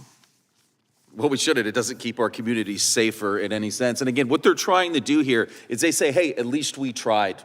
An hour heads up or whatever. But how can they look at that man to release him on the streets, knowing the crimes that have been committed, knowing that risk? How can they say, hey, we'll see you later as he goes off and could potentially commit another crime down the line? I mean, is it worth it to instill trust with the immigrant community? How about, the citizens, and how about the harm that they could face due to the unknown of releasing a dangerous criminal alien to the streets? They knew this guy had a propensity to be violent to law enforcement because he had done it in their very jail, and they can't give federal law enforcement a heads up. Sheriff Wagner, would you have given him a heads up? I think in that circumstance I would. Yeah, you certainly would, but for people who do what you would do, you're now getting sued for that, right? Your attorney general is coming after you. Yeah, and as the gentleman over here said, we should stay out of local business, right? And so here I am with the state attorney coming down on me for trying to juggle the whole mess. Because that's how law enforcement, you're supposed to work with other law enforcement when you can, not violating the Constitution, just be in good common sense way to make sure people are safe, law enforcement safe, public is safe, and frankly, as I said before, even the migrant is safer when you do it that way, when you do it the common sense way versus the sanctuary city way. And that's what we really have to, I think, that's really the decision here. Common sense or sanctuary city way. I think common sense wins out every time. With that, I yield back. Gentleman yields back. Mr. Nadler. Mr. Chairman, the Trump administration, after pardoning hundreds of violent criminals, has launched a reckless, chaotic, and inhumane immigration policy that is making our communities less safe. The administration, and as we heard today, the chairman of this committee, speak as if all immigrants are criminals. The administration is draining resources away from other important law enforcement priorities and is even targeting legal immigrants and vulnerable populations. It's no surprise that many states and localities do not want to aid and abet the president's extreme anti-immigrant agenda. Recognizing that good policing depends on building trust with their residents, many cities forbid their law enforcement officers from questioning victims of crime or witnesses to a crime about their immigration status, and they do not share immigration information with federal authorities. They believe that their communities are at greater risk when a victim of domestic violence is afraid to ask the police for protection from her abuser for fear of deportation, or when witnesses to a murder refuse to assist law enforcement in tracking down the perpetrator because they're afraid their immigration status will be discovered. These cities have concluded that if they take on the federal responsibility to enforce immigration laws, it would destroy trust between immigrants and local law enforcement, which would make everyone less safe. Major Franklin, why is building trust with all members of the community so important to policing? I think you touched on something, sir, regarding the importance of, it's not just for keeping members of the immigrant community safe, because this very small number of violent offenders also prey on people outside of that community as well. So as soon as we can get the reporting of the crime, the cooperation from witnesses to have that person arrested, charged, convicted, and get them off the streets and hold them responsible, the better for not just the immigrant community, but the entire community. Is it fair to say then that if minority communities, immigrants, or really any part of your community feels unsafe going to the police, that it makes everyone in the jurisdiction less safe? And can you explain Absolutely. why? Again, because the importance of that trust, and this isn't something new, by the way. We've experienced the same thing with underserved communities where there's no trust with the police, and we fail to get an accuracy regarding the crimes because they're not reported. There's no trust in reporting the crime because they don't believe the police are going to do the right things, and in many cases, they believe the police may cause them some sort of harm. In the immigrant community, it's about being deported, and not just the victim or the witness being deported, but that victim or witness can be friends or relative of someone else who might be undocumented, and they fear that deportation, so there's going to be limited, if any communication, any cooperation at all with the authorities. And it's not just about communicating with the police, it's about fearing interacting with other positions of authority and services within the city who they believe they may have some sort of relationship with law enforcement. They want to ensure that them and their friends and families are not subjected to deportation. Thank you. One of the priority Republican bills this Congress, H.R. 32, the so-called No Bailout for Sanctuary Cities Act, which has been teed up for floor consideration in the coming weeks, would gut billions in federal funding for states and localities, including funding for essential programs like public safety, education, and transportation, if states and localities are not able to aid the Trump administration in federal immigration enforcement. Would cutting federal funding from local and state police departments help or hurt public safety? It would make public safety much worse. Can you talk about the real-world impact that these cuts would have on the ability of law enforcement to protect their communities? Absolutely. When I was in charge of Baltimore City Human Resources, we had a special unit that applied for federal grants because we need the funding, we need the resources, not just for law enforcement activities and duties, but for other important things like youth programs, which are extremely important, other services, mental health services. There are many types of critical services that our communities need. Okay, thank you. As we've heard today, my Republican colleagues talk as if all immigrants are criminals.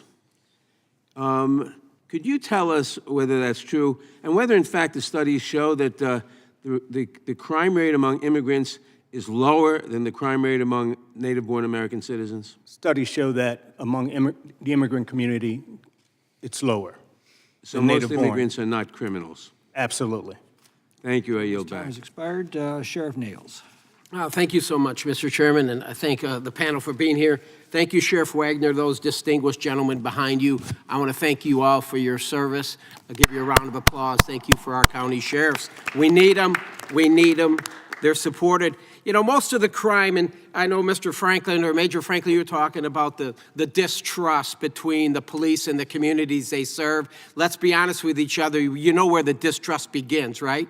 It all starts in these large cities across America. I bet you if you ask one of those sheriffs, we had everyone come up here, they don't have a problem with trust between their agents or their deputies and the people they serve. It takes place in these large cities, the San Franciscos, the Chicagos. When you look at Chicago, and Ms. Walters talking about Chicago, you had Lori Lightweight there. I mean, her approval rating was in the toilet. What, a 22% approval rating? I think she was the first incumbent to lose re-elect. And why is it? Her policies. It was the sanctuary city policies. She was horrible, absolutely horrible. All the anti-police rhetoric. Would you agree with me that that's why Lori Lightweight is no longer the mayor in Chicago? Yes, and that's why Brandon Johnson has a 6% approval rating. You should consider running for mayor. I think you're great. Anyway, Sheriff Wagner, you know, I was the sheriff, Fort Bend County, large county. Everybody that got arrested into my jail, I had about 1,800 beds. When you got arrested, every morning, every name, mine, any name, didn't matter who it was, would get sent to ICE. We'd send it to ICE in Houston. They would scrub that list, and they would then determine who a detainer gets placed on. I complied with every single detainer. Didn't matter if they said a detainer needs to be placed on this guy, and we kept our people safe. That's why I was a very popular sheriff and never had to worry about a re-election, because the people supported what we did. But then when you got some of these liberal states, your state for a good example, Illinois and others, we created a law now in the state of Texas. We had a crazy rogue sheriff in Austin, go figure, in Austin, Travis County, that wasn't complying with these detainers. So we now have a law in Texas that says if you don't comply, a county sheriff does not comply with ICE detainers, you'll be charged with a crime and then you'll be removed from office. And most sheriffs across the great state of Texas support that. And I believe you would as well. Yeah, I would. Because it just keeps our people, it keeps our people safe. I want to thank you again too. In 2005, you know, I read your bio. You were awarded a Medal of Valor for one of your deputies that was shot by an illegal multiple times, I believe. That is correct. Yeah. So thank you for your service. You guys are fantastic. You know, you're being sued by your attorney general. I guess you're putting your community at risk. Did you know that? So if I can answer some of that, I know there's a lot going on, but the reality is this. You talked about the size of your agency and your jail. I have a 28-bed facility that's been closed for 3 years. We are not detaining on immigration status. We do share information through the Stone Garden thing that we are a part of, and several other counties across our state are doing, and the state actually gives us the money through it for, they're the ones that take their cut and then give us the money. But yes, it is exactly what you're saying. Some of the actions in a few of the sanctuary jurisdictions, I want you to ask you if you think they're conducive to public safety. In King County, Seattle, illegal alien named Julio Cruz Velasquez, custody in 2019 with priors for rape, domestic violence, burglary, robbery, DUI, drug possession dating back to 2010. King County ignored the ICE detainers, released him into the community. He was then arrested later on for murder. It would have never happened if you'd have just complied with ICE. Does that sound conducive to public safety? No. It doesn't, of course not. The stories go on. Washington County, also in your state, illegal alien Alejandro Melandio Hernandez was arrested for manslaughter and a second degree for killing somebody while driving recklessly. The county ignored an ICE detainer, released him into the community, and he is still at large today. Does that sound conducive to public safety, Sheriff? No. Of course it doesn't. Let's go to Boston. April this year, Boston released an illegal alien charged with aggravated child rape rather than comply with an ICE detainer. Does that sound like conducive to public safety? No. Of course it doesn't, and the story goes on and on and on. Mr. Franklin, we go to Baltimore. April 24, Raul Calderon, a 25-year-old Guatemalan national convicted of 4th-degree sex offense and second-degree assault. Despite ICE detainer's request, Baltimore County released him after suspending his prison sentence. Then in 2024, another individual, 25 years old, convicted of molesting 2 family members, 9 and 10 years old. It just goes on and on and on. Now, Baltimore has problems. You got a lot of corruption in Baltimore. Again, when you look at these major cities, Baltimore, Chicago, everywhere, they're run by far-left liberal Democrats and by Soros-funded DAs. And that's why you're getting clobbered in elections. The American people are sick and tired of it, and they're fighting back. Ms. Walters, I salute you. Thank you. Gentleman's time has expired. Ms. Ross.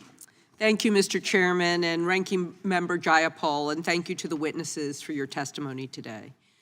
This hearing is extremely timely.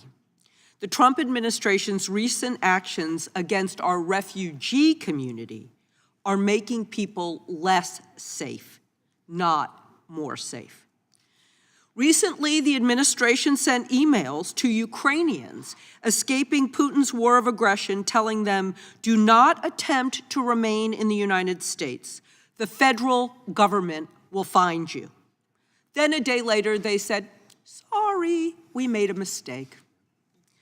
Cutting off resettlement funds for Afghans who made it to the United States after fighting side by side with American troops. That's in this administration's agenda. Turning their backs on courageous Afghans who worked directly with our forces and are desperate to reach our shores, but have to hide out from the Taliban because we're not accepting refugees anymore. Revoking all U.S. visas held by South Sudanese passport holders because their government refused to accept a deportee that the Sudanese government said was Congolese, not South Sudanese. And then this administration claims to care deeply about persecuted Christians while slashing Christian refugee entry by 78% in the first term and doing even less to help Christians who are persecuted enter the United States today. All of these heartless and short-sighted actions by the Trump administration serve no discernible purpose besides bullying those who escaped war, authoritarianism, and disaster. Again, this bullying undermines the stature of the United States in the eyes of the world and makes all of us less safe. It diverts our law enforcement resources away from real threats in order to upend the lives of honest, hardworking people in need of refuge from the United States. Now, with that said, I want to turn to the issue of how intentionally eroding trust of immigrant communities by local law enforcement can impact public safety. Major Franklin, just a couple questions for you. Can you speak to how efforts by this administration to destroy relationships between the immigrant community and local police officers would be detrimental to public safety? Sure.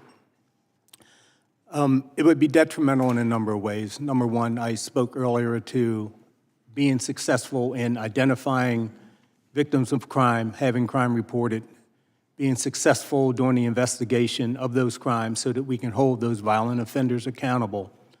But also it would be detrimental in the loss of critical resources that we desperately need among our law enforcement agencies around the country. And again, I want to speak to the uniqueness of every jurisdiction. We should have the ability to develop our own strategies that would work within those particular communities that have their own special needs. A loss of critical resources would devastate us in the law enforcement community in a number of ways. So I took an oath, not just to the Constitution, but to the people that I serve, to protect everyone who's in my community, no matter what their status is. And in order for me to do that, and my comrades to do that, you've got to have trust. You've got to build trust if you're going to get the information you need so that people aren't fearful in coming forward to report. They don't want to be victimized. They don't want their friends and family victimized. They want people held accountable, and they want to be able to come forward and trust us and not fear them or their friends being deported from the United States. Thank you. Are you familiar with the U visa, a visa for victims of crimes who cooperate with law enforcement or governmental officials in the investigation or prosecution of criminal activities? And if so, do you think that they're helpful? Yes, I am familiar with it, and they are helpful. Of course, the police officer has to take the initiative in filling out the paperwork when we're dealing with the victim to make sure that they're able to stay in the community and in the country. Thank you very much, and I yield back. Mr. Van Drew. Thank you, Chairman. Let's cut through all the noise, all the blur, all the politics, all the nonsense. Nobody on this side of the aisle, because it was repeated again over there before, ever said that immigrants are bad people. We love legal immigrants that come here the right way. They are great Americans. I'll tell you a story real quick. I was picked up in a taxi cab the other day in Washington, D.C. Young gentleman driving the taxi cab. I love to talk to people, start talking to him. He's from Ethiopia. He came here legally. He always wanted to be an architect. His cousin was an architect, and he admired him so much, and his cousin had helped him. But in Ethiopia, they tell you what you're going to be. You don't have that choice like you do in America.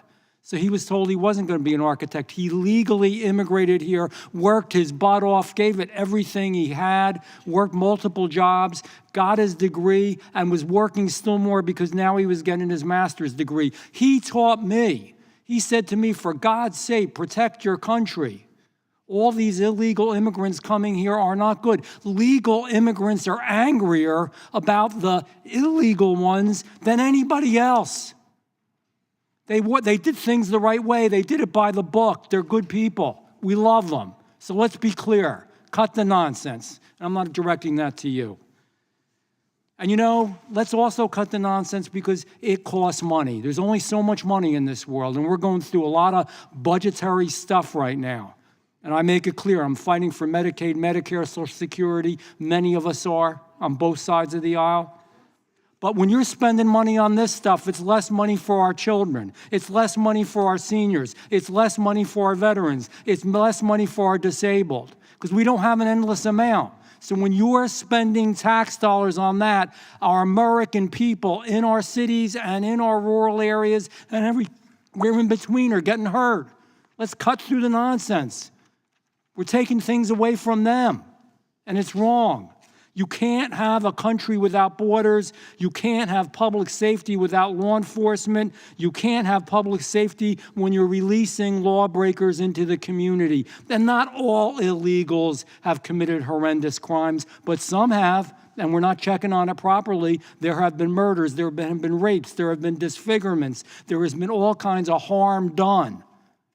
And when you create a sanctuary city or state, you are compounding that. And you know what? The only thing worse than the illegal people when they come here, especially those that are violent, are the people that condone that and give them benefits and help them to stay here. How wrong is that? They're hurting everybody else who voted for them.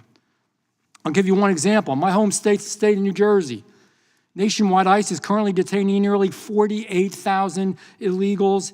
It's exceeding its funding capacity, which, as you all know, is 41,500 beds. So, in the Northeast, particularly in New Jersey, we face a severe shortage of beds. So what did ICE do? They took action. In New Jersey, they plan to open a 1,000-bed facility in Newark, in Delaney Hall, to relieve the pressure. And guess what? Newark's mayor fought it. He sided with the people who were illegal, the people who were breaking the law. He doesn't want to help in law enforcement. And by that, then you're breaking the law as an elected official. The elected official is a lawbreaker, and it's wrong. We know what happened to Lake and Raleigh. We know what's happened to so many people. We're trying to clean up the chaos that was left behind. Bottom line, I have a couple questions here. So I want to, Sheriff Wagner, you face legal threats for doing what you're doing. Could you tell us a little bit about that real quickly? Yeah, right now we're being faced with a lawsuit from the Attorney General of Washington State on, in my view, some... They're suing you for trying to uphold the law. What a crazy world we live in. I'm sorry, I didn't mean to interrupt you, but how awful that is. That's okay. Because it pisses me off. Yeah, I get it. It pisses me off. But the reality is that it's some of the circumstances that have been it's very political. It's politically driven, and it's unfortunate that we're in that position because like I said before, we've had a jail that's been closed for 3 years. I'm not housing people. I use outside entities to do that. I don't have the resources and manpower to go out and round people up out in the fields. Not only that, the other mentioned person that was here earlier, look, we're a small community, and I do have the trust of my community. I have a 2/3 Hispanic population in my workforce at the sheriff's office. I have guys that less than 5 years ago, 6 years ago, maybe 10 years ago, that were illegal, got their citizenship, and they work for me. So I understand the process, and I understand how these people are affected. The whole fear-mongering is coming from both sides, quite frankly, but it does come, and it tries to hit our community because we are a Hispanic population of 34%. And there's the truth. That's There's the truth. And we unfortunately are dealing with a nationwide problem where the border is the southern border, not the northern yet. And my community is affected because guess what? We fit the mold that needs to be in politics apparently right now. Thank you for what you do. I yield back. Thank you. Mr. Chairman, I have a UC request.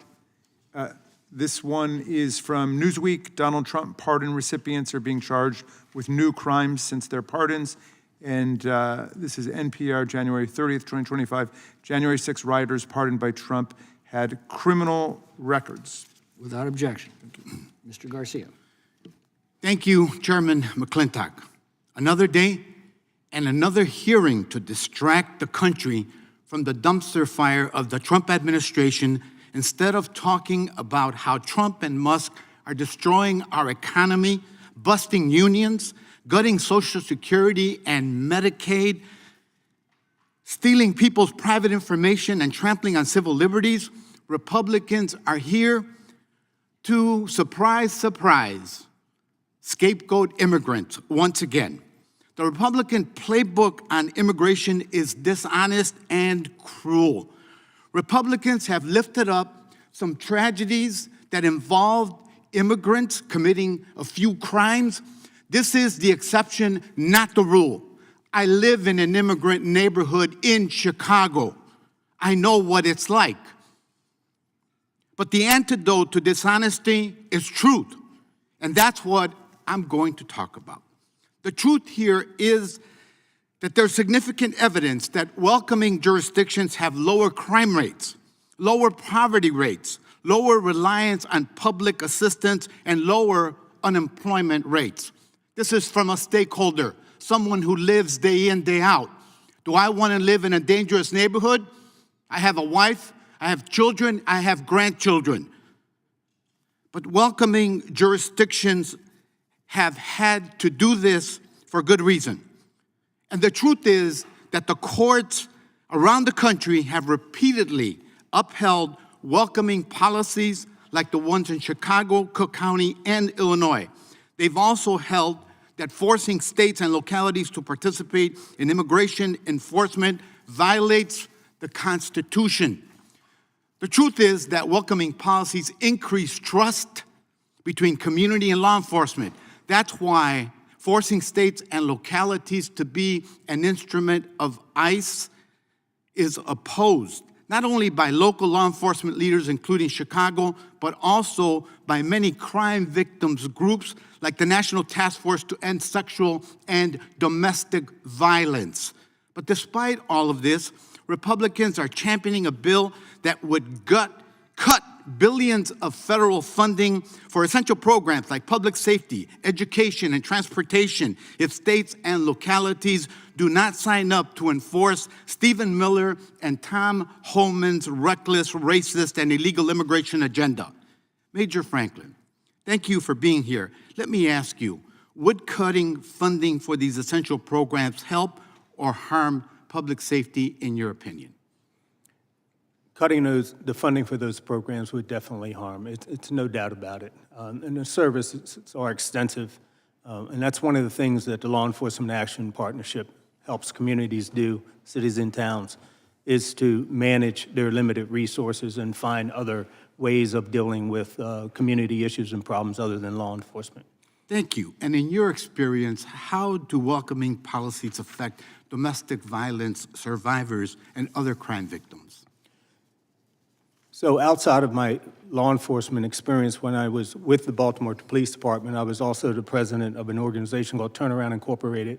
That was an advocacy organization for victims of domestic violence and child sexual assault and so on. And working with that organization for 4 years opened my eyes quite a bit as to the importance of have welcoming policies for the immigrant community as it relates to domestic violence and ensuring that they get the services they need, especially since it is very difficult for them to come forward when they are victims or their family members are victims. So you've got to have that trust built between those communities and the police. Thank you, sir. It's quite clear to me that Republicans are not interested in public safety or crime victims. Tragically, if Republicans cared about public safety, they'd talk about the obedience to the NRA and red states having the highest rates of gun deaths and homicides. If Republicans cared about public safety, they'd support investments in evidence-based public health approaches that are proven to reduce violence. If Republicans cared for public safety, they wouldn't be criminalizing immigrants, kidnapping people, or disappearing them to El Salvador. And if Republicans cared about public safety, they would never have supported Donald Trump, a man whose greed and cruel actions makes us all less safe. I'm proud to have helped shape Chicago's first welcoming measure in 1985 in the face of lies and cruelty. Mr. Chairman, before I yield back, I do request unanimous consent. Without objection, the chair would remind members that the kind of personal attacks directed at the president are not permitted on the House floor, and they will not be permitted in this committee. Mr. Moore. Can I submit, Mr. Chairman? Yes, I said without. Thank you. I would like to submit for the record a study.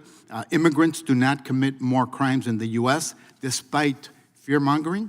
Another article. Immigrants are less likely to commit crimes than U.S.-born Americans, studies find. And a third article, study finds that no crime increase in cities that adopted sanctuary policies despite Trump claims. Thank you. Be very interested in reading those. Mr. Moore. Thank you, Mr. Chairman.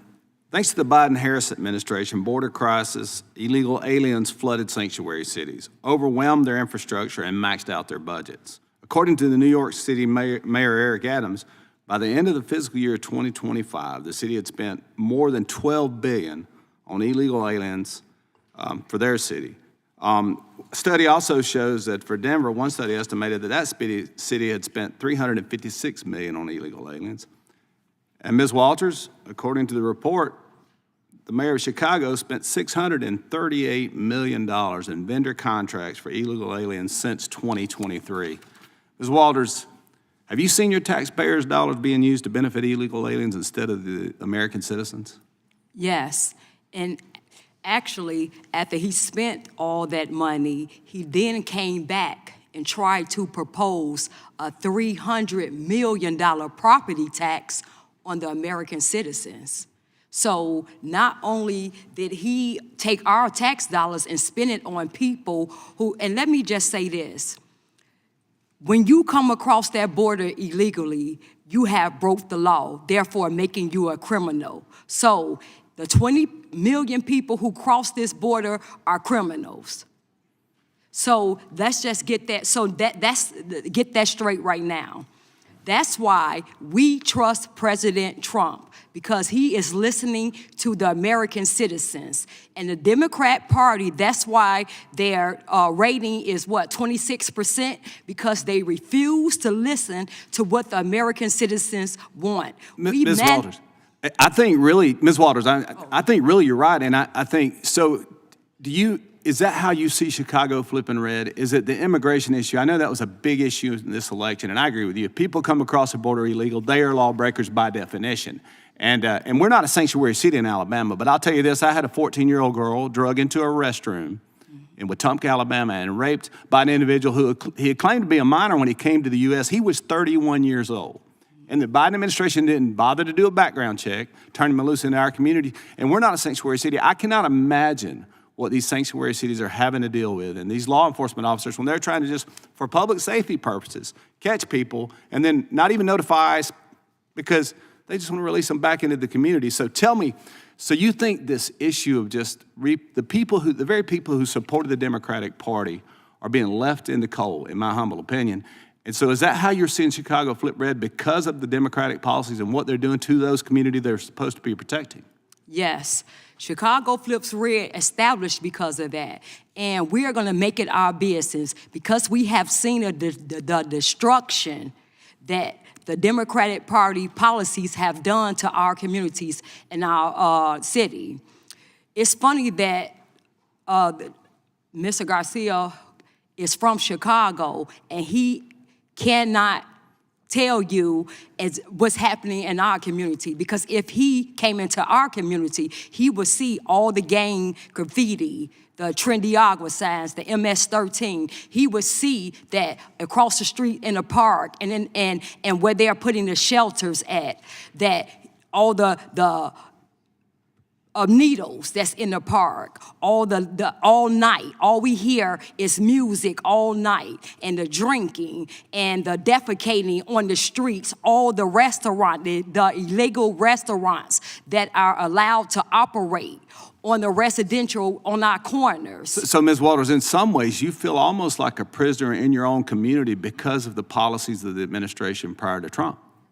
Yes, and then they can't lock them up. My husband just retired. He's a police officer. They cannot lock them up, and they wasn't reporting the numbers. So if an illegal alien committed a crime, they wasn't reporting it, and then you didn't know. So that's why they say, oh, there's less crime by a lot of the illegals, because they're not bothering reporting the crimes that illegals are actually committing in those communities. Yes. I got you. Hey, real quick question, and you can finish up on this. Democrats really, they attack Republicans often. They call us racist because of our opposition to sanctuary jurisdictions. What is your response to that when they say, we're here trying to make communities safe and they're calling us racist? What is your response to that sort of rhetoric? Well, I say, call me a racist. And I don't want anybody who crossed over here illegally, unvetted, I don't want them in my community. So you call me racist because let me say, the Democratic Party is so far from reality.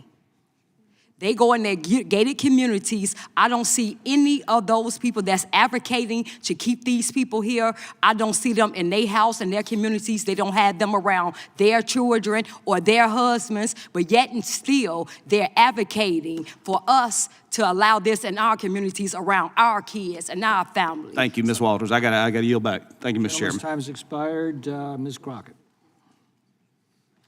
Thank you so much. I just want to clarify that usually when we talk about racism in the Republican Party, it has to do with things like deleting the history of Jackie Robinson, deleting the history of Harriet Tubman, or deciding that the Tuskegee Airmen should be deleted, or maybe just defunding the African American Museum. The list kind of goes on and on and on, but I am not here to talk about why they are racist. I am here to talk about some other things as it relates to immigration. So let's get to that.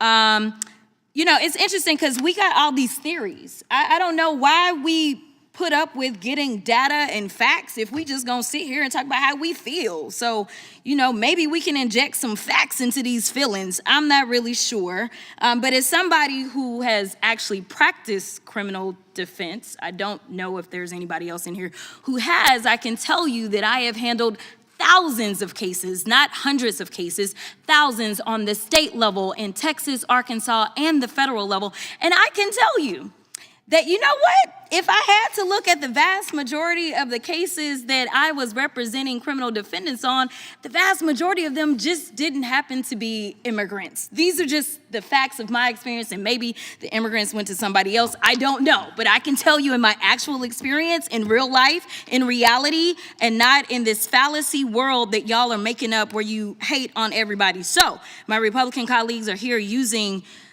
today to continue pushing this false narrative of sanctuary cities harboring criminals, yet right here in DC, we have a 34-count felon being harbored in the White House. The hypocrisy coming from your side of the aisle over concerns regarding lawlessness is outrageous. Right now, House Republicans are conducting town halls with constituents lying about our legal system.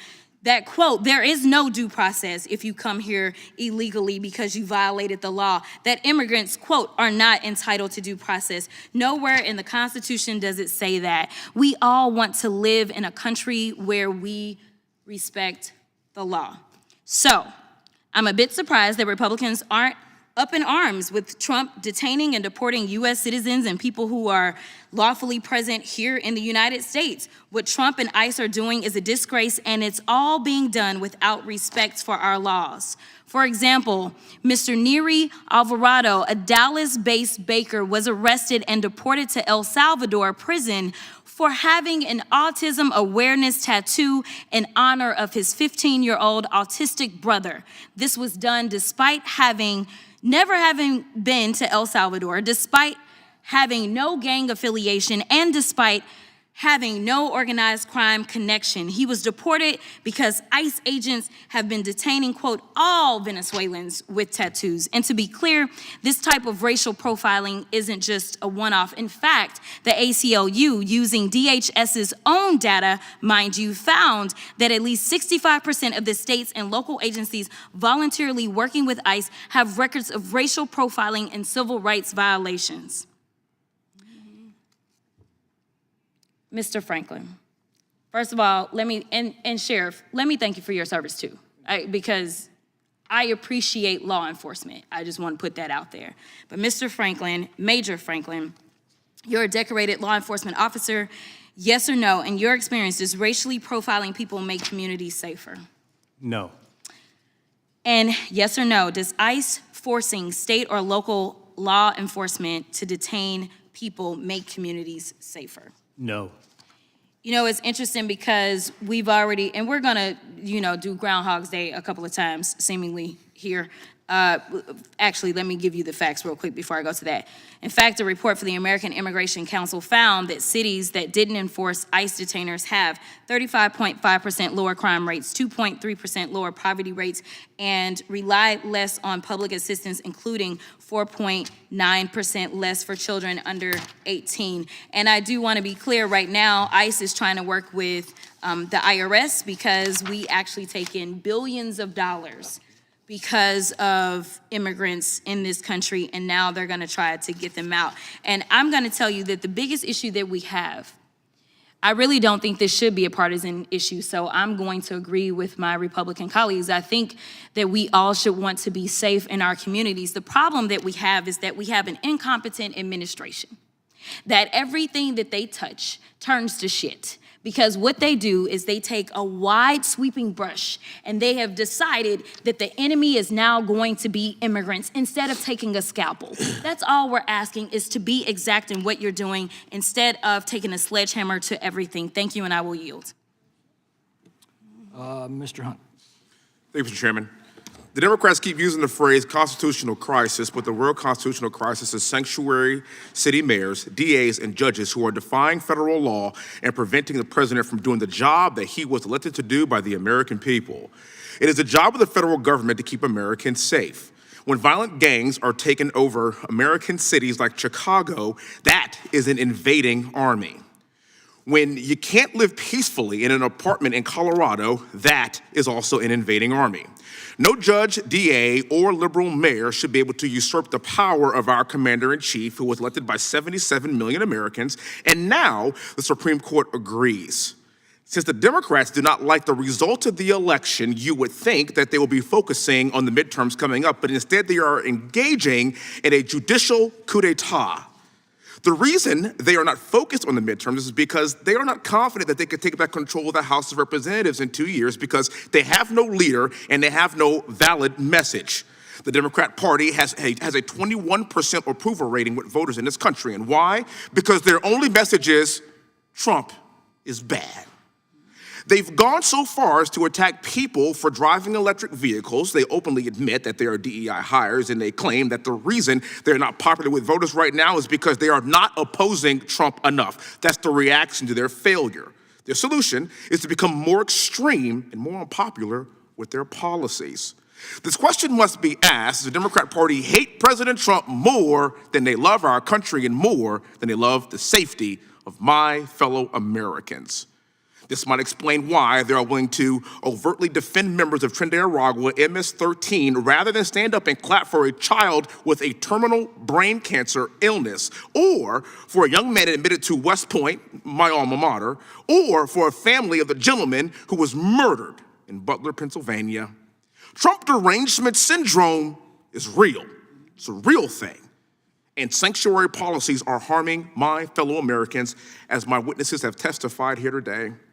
This U.S. congressman is tired of seeing mothers, daughters, and wives of Americans raped, maimed, and murdered by Trinidad and MS-13 and other violent criminals that have snuck across the border to destroy this great nation.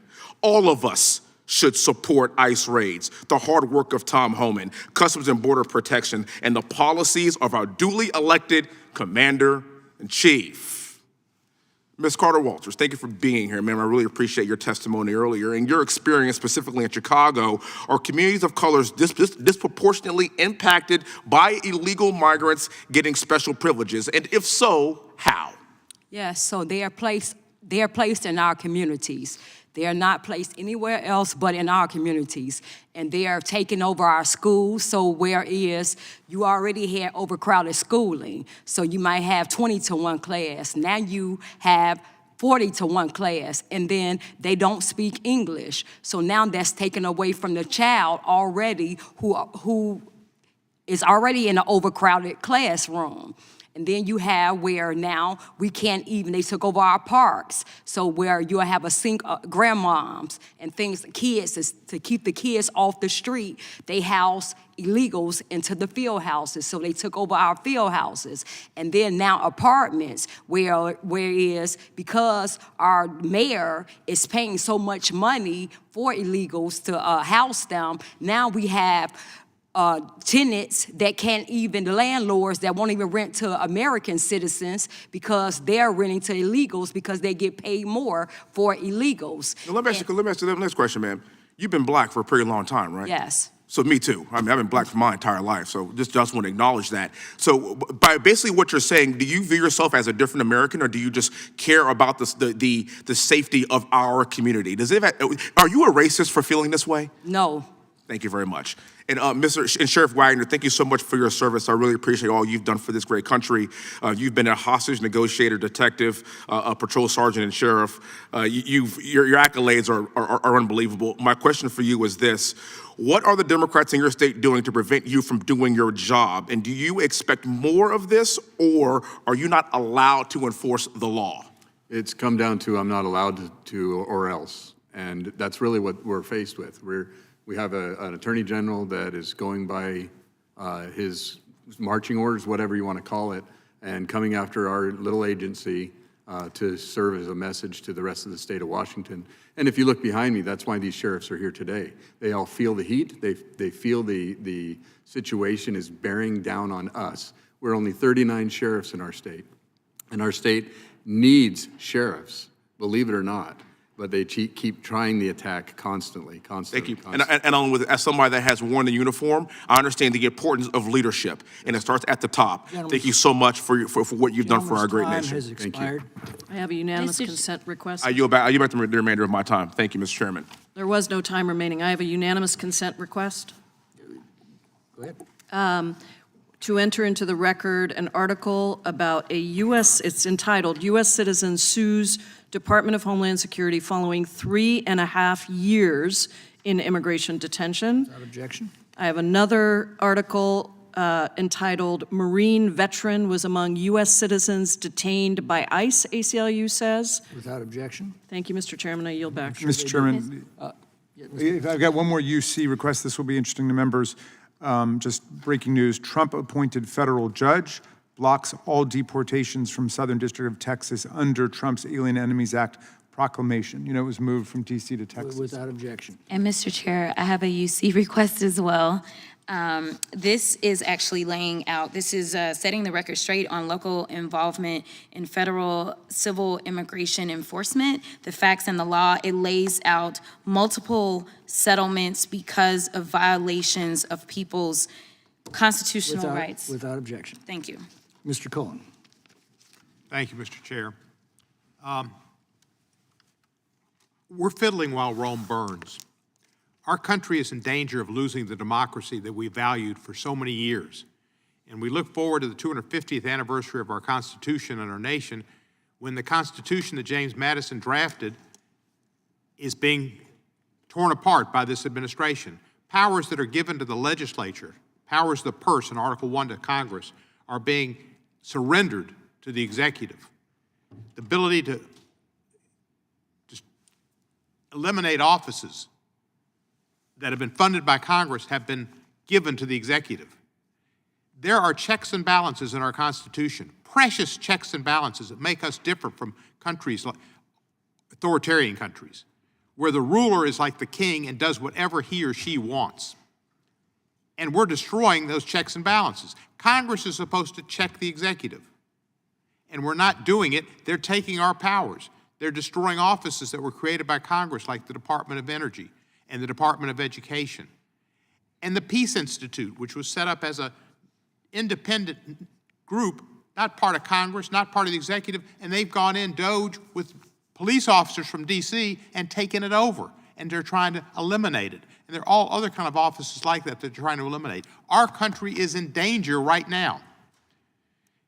And immigration is important, but if we don't have a country, immigration isn't an issue. And I just am astonished at how many people, particularly on the other side of the aisle, are surrendering their power to Trump and letting him do whatever in the hell he wants. We had a continuing resolution. There were community projects authorized by each congressperson. I think almost all had community projects in there, and we wiped them out. But Article 1 says we're in charge of the purse, and we come up and make recommendations, and rather than include them in a congressionally ordered continuing resolution, we eliminate them. That makes no sense. We have given up our Article 1 powers, and Trump is just doing whatever he wants, and we don't even question him or challenge him. I wrote a letter to Kristi Noem on February the 14th, and I have not gotten a response to it. I served with her. I should have gotten a response. I wrote her that I inquire about the Department of Homeland Security's immigration enforcement policies, priorities, and communications. And I let her know in the letter that I agree with her that we should get the worst of the worst. She called it the worst of the worst. But there have been conflicting reports on who ICE is picking up and detaining.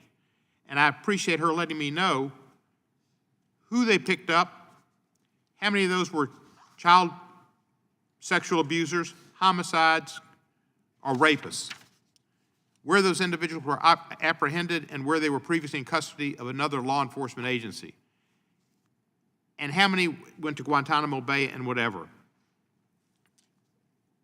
I appreciate her clarifying the number of immigrants, if she would, who are the worst of the worst, and those who have been convicted for murder, rape, and child sexual offenses. This was on February 14. I have not heard from her. It's now 2 months. But she's had plenty of time to put on her cowboy breeches and her cowboy hat and ride on a horse, fortunately not shooting any dogs on the way. She's had time to pose in front of people in prison in El Salvador, dressed as she does with her Rolex watch and looking whatever and talking, using them as a prop. But she doesn't have time to answer a congressional request to state who have they arrested and who are the worst of the worst, and are they getting the worst of the worst. I have to presume her failure to answer is the fact that they're not getting the worst of the worst. And on CNN the other day, they showed a graph, and I don't know their stats, but at least they're given stats, that show that most of the people that were sent to El Salvador were not convicted of any crimes in this country, any felonies. They were not the worst of the worst. They might have had a bunch of ugly tattoos on. I don't know who they were, but they had a right to due process. And when we come into office, we take an oath to support the Constitution and to support the Constitution and our country against all enemies, domestic and foreign. That's not an oath we take just when it's easy. Saying that these people who are all tattooed, and maybe they're members of this gang, I don't know. Nobody hardly knows. But that may not be easy in this climate. But due process is important all the time, and it's most important when it's in the worst circumstances, the most difficult circumstances. That's when you have to stand up and abide by your oath. So I appreciate everybody here in uniform, and thank you for what you're doing in protecting the laws of this country. The fact is, our country is at risk right now, and we need to stand up, support our oath, and keep the powers of the Congress as they have been intended and stop this president from a coup d'etat and an authoritarian takeover. And I yield back the balance of my time. Mr. Fry. Thank you, Mr. Chairman. I think the more things change, the more they stay the same, unfortunately. When I first got to Congress 2 years ago, the former ranking member said at our first immigration hearing that we Republicans were imagining a border crisis. So, Ms. Carter-Walters, are you imagining a border crisis? How would you respond to that? And that's why President Trump we almost had a red wave in the United States, because we're tired of the lies, the gaslighting from the Democrat Party. All while everything they're saying right now that Trump is a threat. Everything is a threat. No, they're the threat. The Biden-Harris administration allowed 20 million people to cross that border unvetted and illegally. So no, we are not imagining anything. When I go outside my house and I look from side to side and across the street and I see what I see, and see the gangs and see everybody that's not, well, let me say this, people who I know that's not from my community and people who I know that's not from here. When I see that invasion in my community, then I'm not imagining anything. No, I'm looking at that with my own eyes. Thank you for sharing that. Sheriff, real quick to you, in your law enforcement experience, it's pretty customary to work with your state and federal law enforcement officials on any number of issues. Is that a fair characterization? Yeah, actually, we've done that for years, yes. Right, so in any given scenario, you back them up, they might provide you with resources. There is an esprit de corps, if you will, between the law enforcement community to work together on crimes that are happening in your community, in your state. It should be, and it should not be political in any way. So the interesting thing in your state is that you now have a state attorney general who is presumably the chief law enforcement officer of the state, that is impeding your ability to do your job. Have you ever seen something like that before? Not necessarily on immigration or sanctuary policies, but have you ever seen a state official like that impede local law enforcement to the degree you have right now with these sanctuary policies? Not in the years that I've been in law enforcement until probably the last 10 years. Things in Washington State have changed. Mr. Hallman, are you familiar with 8 U.S.C. 1373? Yep.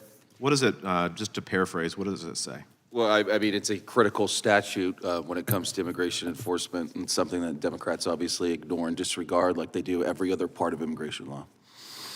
So the statute basically says that you cannot restrict communication between state and local entities and federal immigration authorities, is that correct? That is correct. But that's what's happening here. Though they're not only restricting communications, I mean, let's give another example. Sanctuary jurisdictions are beyond simply complying with detainer requests. You have an example like Newark, New Jersey. You have a mayor, Ras Baraka, who is refusing to even allow a detention facility of 1,000 beds to open. He's doing a permitting nonsense. They don't only not want to comply with detainers, they don't want to detain, even in critical urban areas that are key hubs for removal. So what's remarkable about this is why would they do that? What would be the policy reason, the logical reason that they would do that?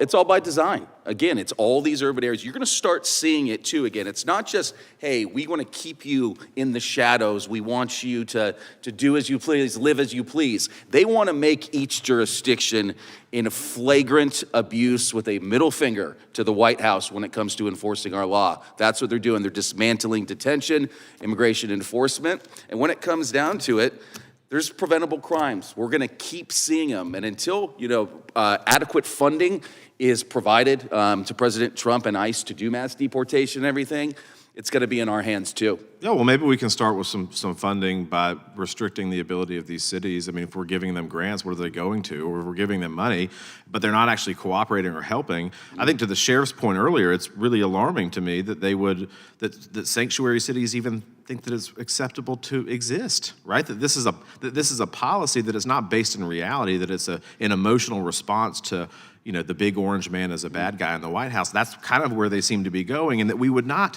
allow the sheriff to do his job to work with our federal partners. And so I think the Congress absolutely has a role here. We absolutely should work to shut this practice down. Because as Ms. Carter Walters talked about earlier, she sees it in her community. It is no longer safe. And with that, Mr. Chairman, I yield back. Mr. Knott. Thank you, Mr. Chairman. Major Franklin, just so I'm clear, I haven't been in for the entirety of the question and answers, but I want to ask you, do you believe that illegal immigration is a problem for the country? Oh, it definitely is a problem, yeah. Do you believe that the 10 to 15 million or even 20 million people of the last 4 years is a problem for the country? Yeah, I do. There's no doubt that we have a border problem, and we need policies, because you've heard Yes. what we're dealing with at the local level once they get to our cities and towns. That's real. Yes. And then we have to make decisions on how we best manage it for us in our communities, and what we see is public safety. So this really pains me to not be able to see both sides come together and work within the brackets of the Constitution to come up with sound border policies and processes so people can become legal. I mean, it is a huge issue, but what we're dealing with at the local level, and Sheriff Wagner and the other sheriffs here, it's a problem. And you said it, Sheriff, the politics. It's difficult. Well, let me just stop you there. Our side of the aisle is not for legal immigration. Our side of the aisle is for welcoming millions of people here and then trying to offer them legal status without any process or recognition of the existing legal immigrants we have. And the problem that I have is with sanctuary cities like yours in Baltimore, where I personally had experience with detainers not being honored or respected. So in your experience, what is a federal detainer, and do you support exercising those? Detainers become a problem for us. What is, as you understand it, what is a federal detainer? I've issued them A detainer is pretty much a notice to local law enforcement that they want a particular person, and give us notice when they're going to be released. Who's already in custody. Who's already in custody. So that means, by extension, they have already committed a crime or been arrested for a crime, correct? Absolutely. And those detainers, when they're not honored, those people are released without federal law enforcement effectuating an arrest, correct? I've never experienced that, no. Well, that's what the detainers, that's what the sanctuary policies are built around. You're not honoring a federal detainer. Because under my command, the notice went out in a timely fashion, and the federal authorities, be it ICE or another federal agency, were then waiting for that person to be released. But by law, we could not hold them with a detainer. A warrant? Yes. A detainer? No. So just to cut to the chase, you don't honor the detainer. You have someone in your custody who's illegal. You're notified by federal law enforcement that they are here illegally. The detainer says, please hold. Sanctuary policy does not honor the detainer, correct? Correct. If it's a warrant, we hold. Exactly. So you have people who have been arrested at the local level. There's a federal instruction to hold them, an illegal immigrant criminal, and you prioritize releasing them rather than working with federal law enforcement. And it's your opinion that that serves your local community, correct? They paid their debt. Releasing someone who's here illegally, who has already been arrested. I'm asking the question, sir. It's your testimony that releasing an arrested illegal immigrant criminal effectuates a safety or a safe policy for your community. When they're released by the order of the court on a specific date and time. This is what I call an invasive. This is what I call an invasive answer. That's what we're required to do. Someone has been arrested in your town who's here illegally, and you want them to be released rather than to work with federal law enforcement.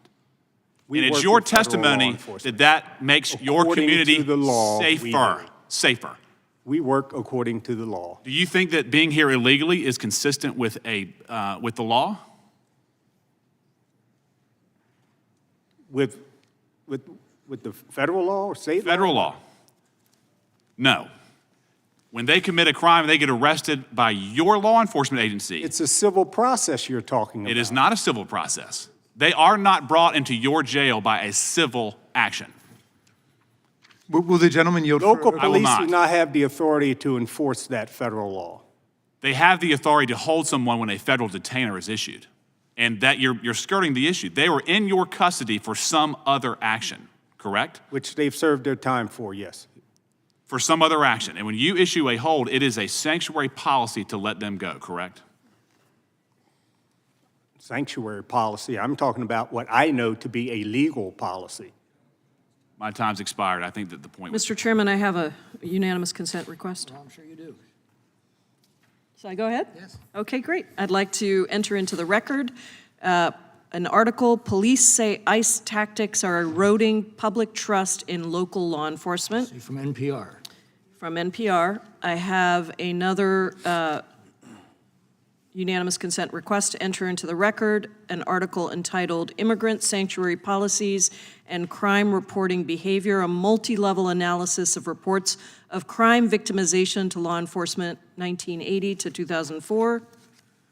I have another unanimous consent request to enter into the record an article titled The Effects of Sanctuary Policies on Crime and the Economy.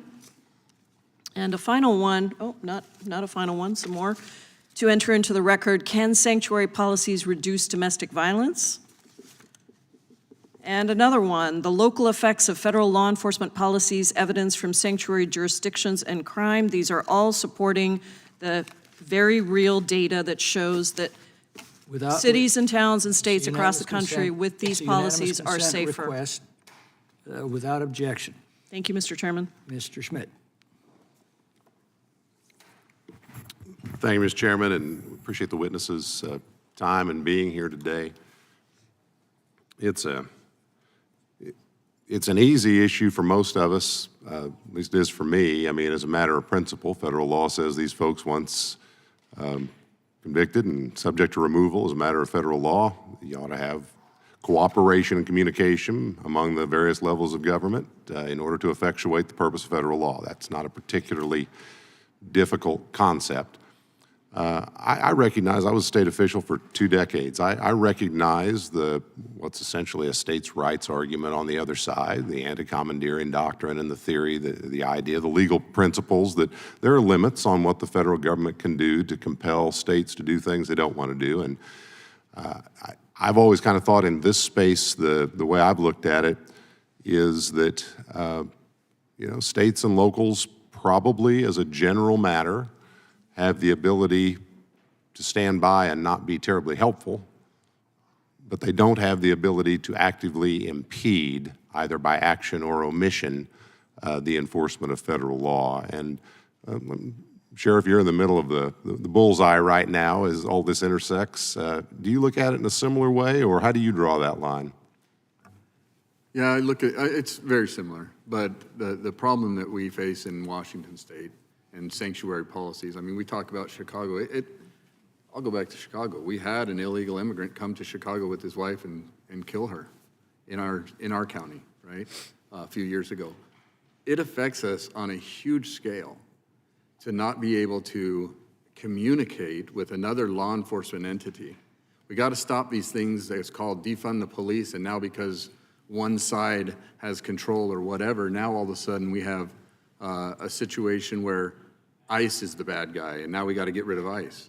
We're a federal, state, local, federal should be working together on all these for law enforcement perspective to find solutions for our communities. Amen, Sheriff. And I feel for you. I've been there. I've shared with this committee, the full committee, I think it was just a few weeks ago, a case we had a number of years ago where an illegal alien was convicted of DUI in California a number of years earlier and then came to our jurisdiction and some years later drove drunk again and killed a sheriff's deputy in the course of doing that.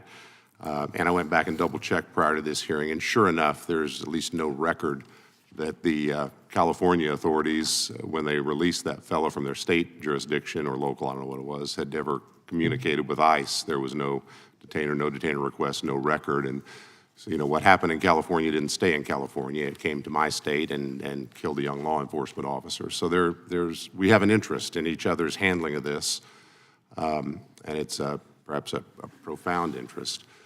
I want to ask you a question. I'm lucky I live in a state that's, my situation was just opposite of yours. While I served as our Attorney General, I had some local jurisdictions that wanted to become safe and welcoming, as they euphemistically put it. And I wound up working with our legislature. We got a statute enacted that preempted all of that local authority and, in fact, affirmatively obligates them to comply with federal law, to communicate with federal agents. And we fixed our problem, but I empathize you're not in a posture you can get that done. I want to ask you the other side of the coin. This is a little out of scope, so I'll start with Mr. Howman, and then if we have time, Mr. Wagner and whoever. So it just strikes me there's a strange juxtaposition here. On the one hand, the feds are limited in how we can put guardrails around state decisions in terms of becoming sanctuaries, non-cooperation. But on the other hand, the federal government has almost entirely preempted states that want to cooperate, that want to enforce their own state law as to immigration, consistent, not in conflict with federal law. We said you can't do that, and there's Supreme Court cases on point largely.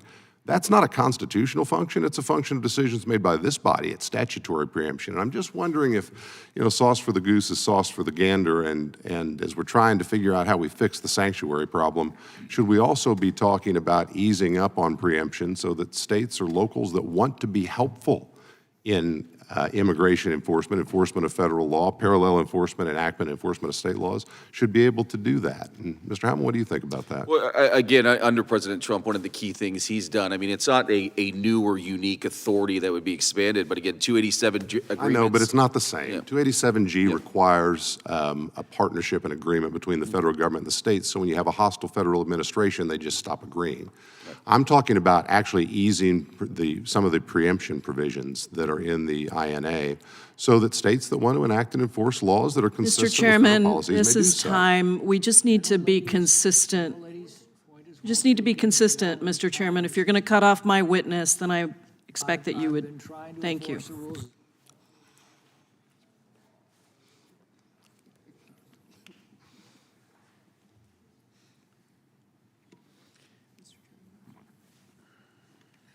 Mr. Chairman, I've just got a UC request.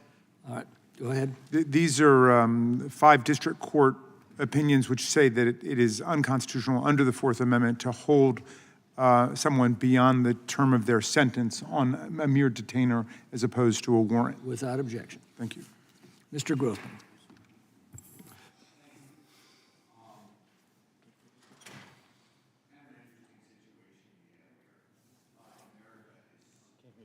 America is so generous in the number of people we allow in our country.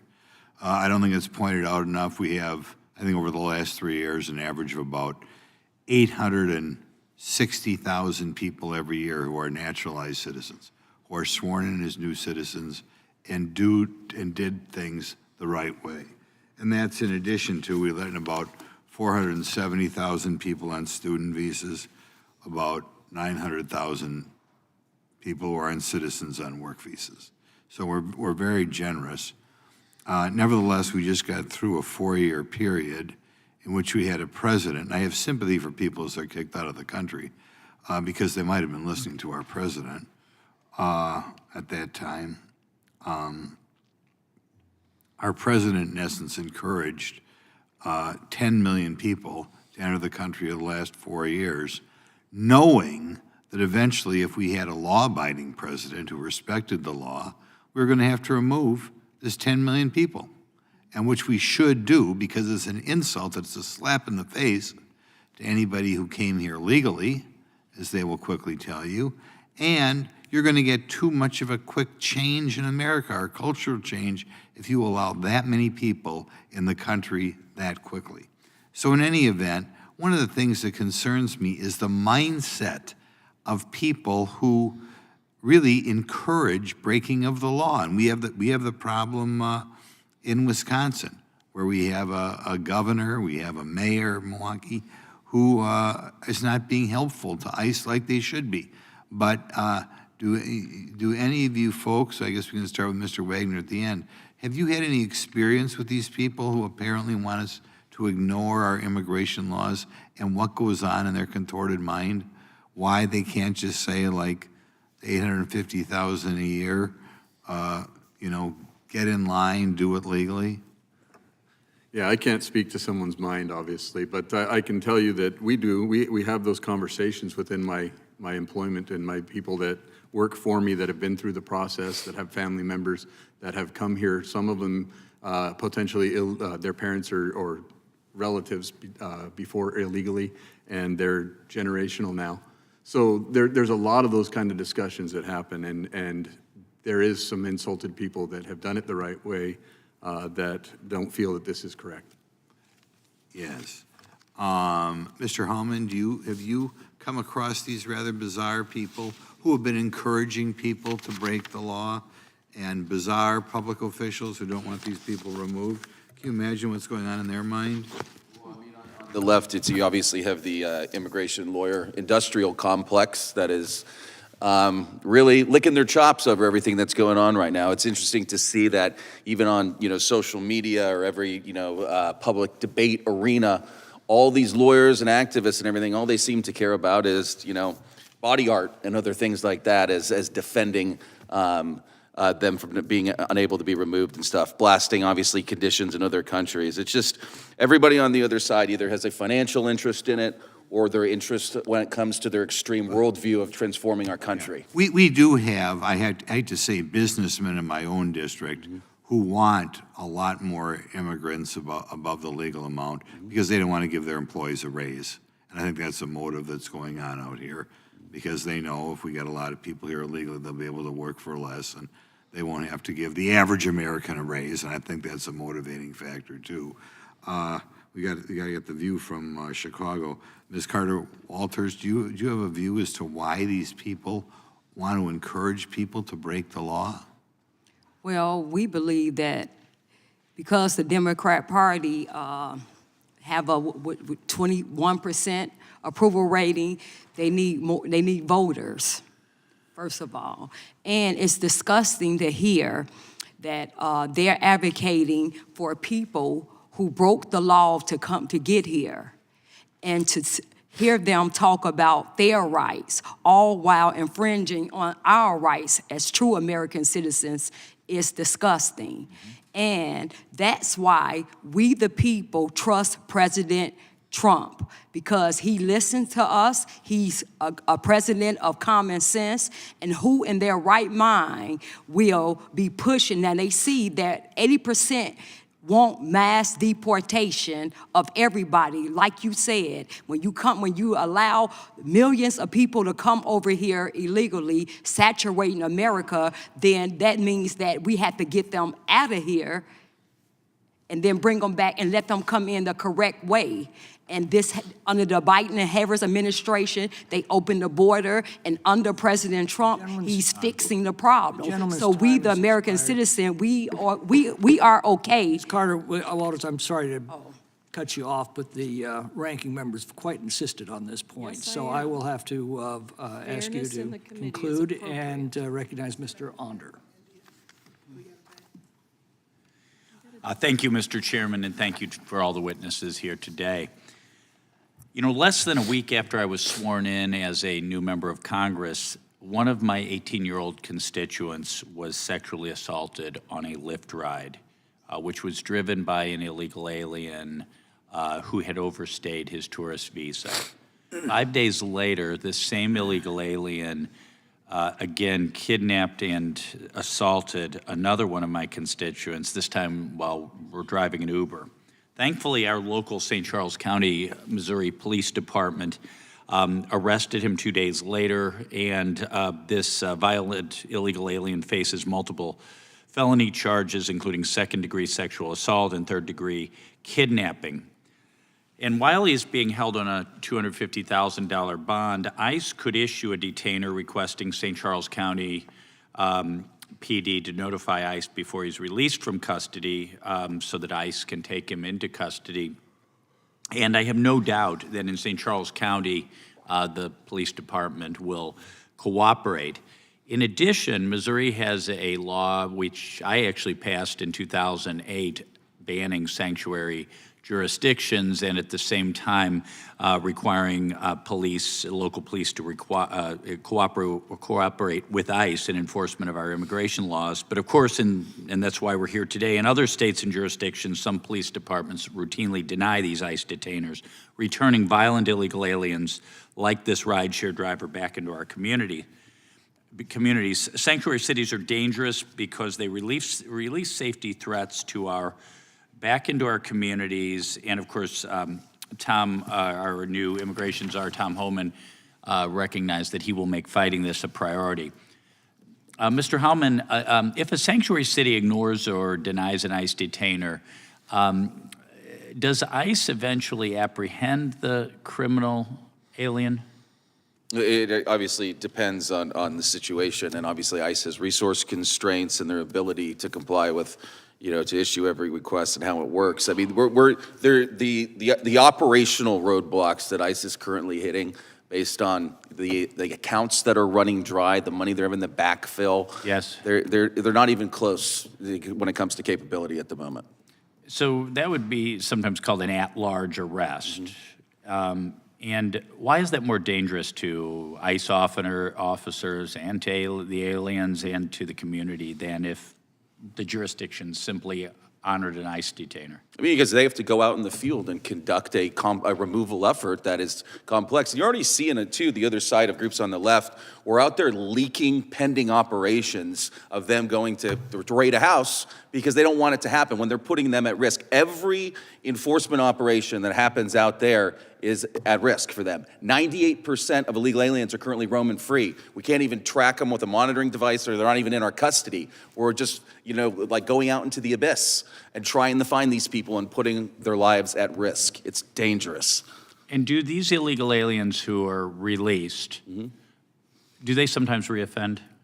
Oh, of course, absolutely. I mean, and then the thing is, too, it's when it comes to any crime that's committed by an illegal alien is 100% preventable. We could have prevented every single one. You cannot compare them to U.S. citizen crime rates. It's impossible.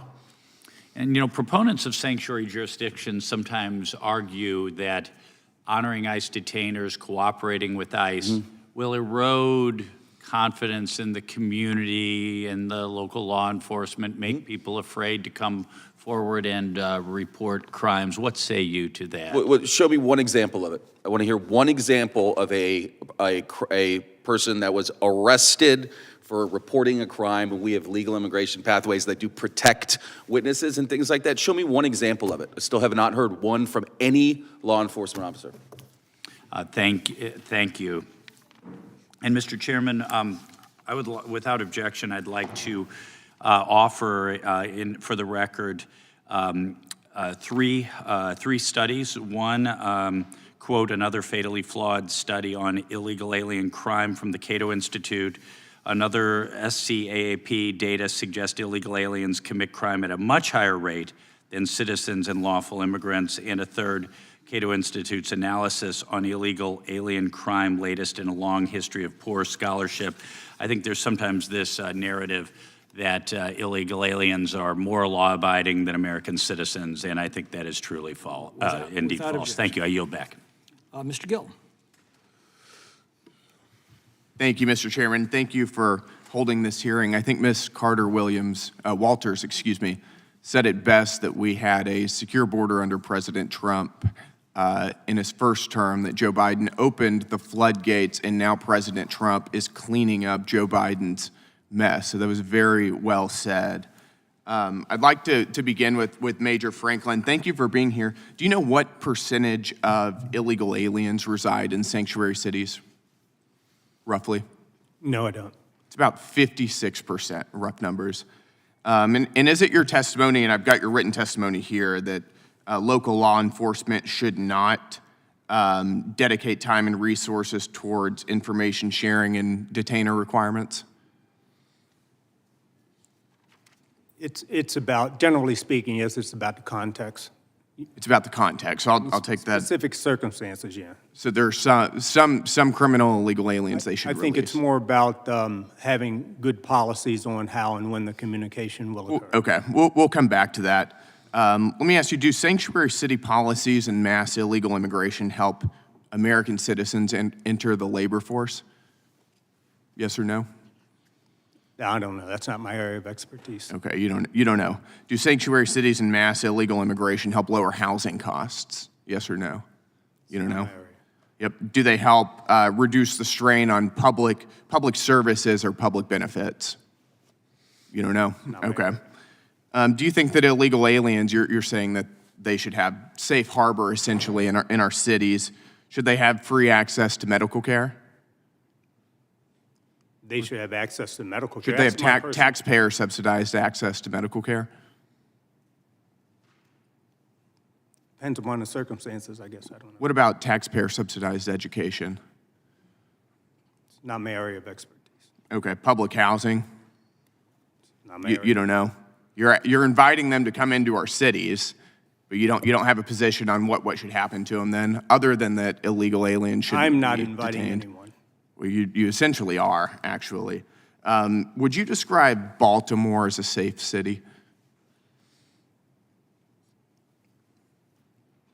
What's your definition of safe? I'm asking you, is Baltimore a safe city? Is it the kind of city that you would want to raise a family and maybe go jogging in without having to be worried about being murdered or raped?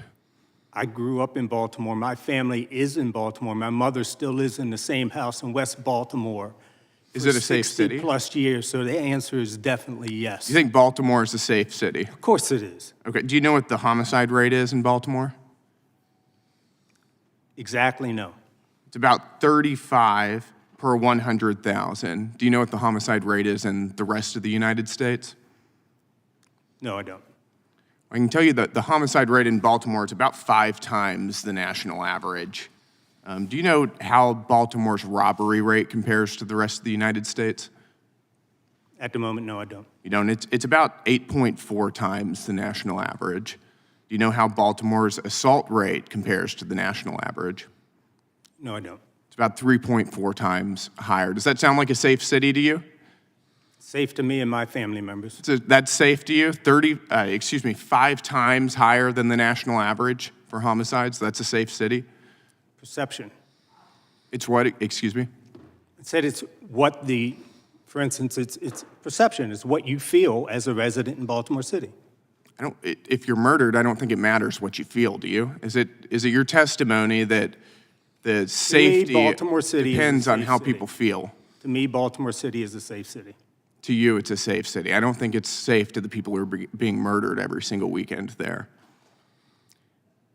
Let me ask you, picking up on Mr. Knott's questioning, do you think that it's appropriate for local law enforcement to not honor immigration detainers and to release criminal and illegal aliens into our cities?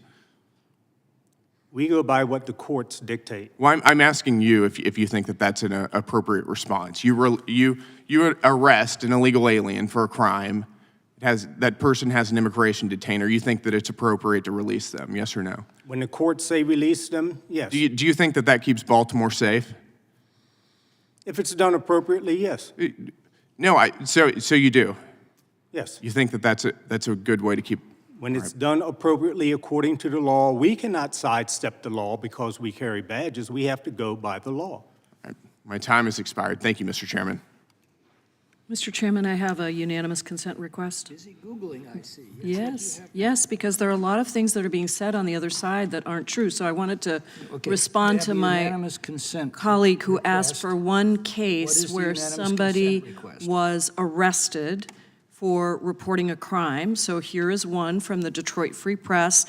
It is entitled, "She Told Michigan Cops She Was Attacked, Now She Faces Deportation by the Feds." Without This is objection. exactly what we are talking about. Again, When you undermine Gentle lady public chided trust. me for Yes, allowing because our member It's true, Mr. to Chairman. stray beyond an Correct. introduction. I'm Correct. going to enforce the rules Yes, uniformly, I hope we which requires do- me to limit your comments to the unanimous consent request. Yes, which I you have appreciate made, that. and without objection, it is I so appreciate ordered. that, Mr. Chairman. I've just been frustrated by the lack of uniform enforcement of our committee's rules. In the full committee, if somebody goes over on the other side, the chairman allows the other side to go over, and you cut off my witness. So yes, I'm annoyed by that, When the and I gentle yield lady back. Thank you, Mr. objected Chairman. to our members straying beyond biographical details on an introduction, I Yes, you did. sustained her Yes, you objection. did, and that's what I've always and believed called the about you, Mr. member Chairman. to order. That's exactly why But now I'm the gentle lady disappointed that violates this is- exactly the same Well, rule it seems that for it's only herself, being and that enforced in seems certain rather ways. So inconsistent to I'm me. yielding back, but I do want to register my formal Without objection, frustration with the way that the chairman has been enforcing the rules Well, in I'm this trying particular to committee. enforce the I yield rules back, as Mr. you're Chairman. breaking them, madam. Without objection, the unanimous consent is requested. Major Franklin, where do you currently live? I currently live in Florida. Oh, in Florida. Well, I can't say that I blame you. Ms. Carter Walters, where do you live? Chicago. So you're living with the problems created by the policies that have been advocated by officials like Major Franklin, who has since fled those conditions. Did I pretty much have that correct? Yes, it's funny because most of the people who leave Chicago, they usually leave to and go to a red state, but yet and still they advocate Well, for as Major Franklin has. You testified that Chicago has cut law enforcement in order to divert those funds to support the illegal population. Ms. Carter Walters, why do people in Chicago put up with that? Well, I think that we know that we can see what's happening and we know something is wrong, but people are just so used to the corruption in Chicago, and we just usually say that's just how it goes in Chicago. But now we have Chicago Flips Red, who's standing up to the corruption and saying no more. The Democrats say that a city that refuses to enforce federal law should nevertheless continue to receive federal law enforcement funds, presumably so that they can divert them to support the illegal population. Does that make any sense to you? No. To me either. Sheriff Wagner, we've heard from the Democrats that, and their witness, that sanctuary laws make our communities safer by releasing criminals back into our communities rather than obeying the federal law that requires their deportation. What's your professional opinion? I think it's wrong. I think we need to assist each other. Do these sanctuary laws make our cities safer or less safe? Less safe. But the Democrats say that people in the immigrant community are more likely to report crimes in sanctuary jurisdictions. If I knew a criminal that I'm reporting is going to be released right back into my neighborhood after I've reported the crime, I think I'd be a lot less likely to report it, not more. What's your view? I agree. Ms. Carter Walters, what's your opinion? Excuse me? Do sanctuary laws make our cities more safe or less safe? Less safe. Mr. Hellman, how about you? It's not even a question. Sanctuary policies put the American people in danger. They undermine the rule of law. They must be stopped. Full speed ahead. All right, so the Democrats and their witness tell us that we're safer if we release criminals back into our communities. The Republicans and their witnesses say the opposite. I think I'll just let that speak for itself. Sheriff Wagner, the Democratic witness testified that honoring an ICE detainer is unduly burdensome. Do you agree? I don't believe they are. Well, how does honoring an ICE detainer differ from having to track down and arrest a criminal alien once they've been released under these sanctuary policies? You pretty much just explained that.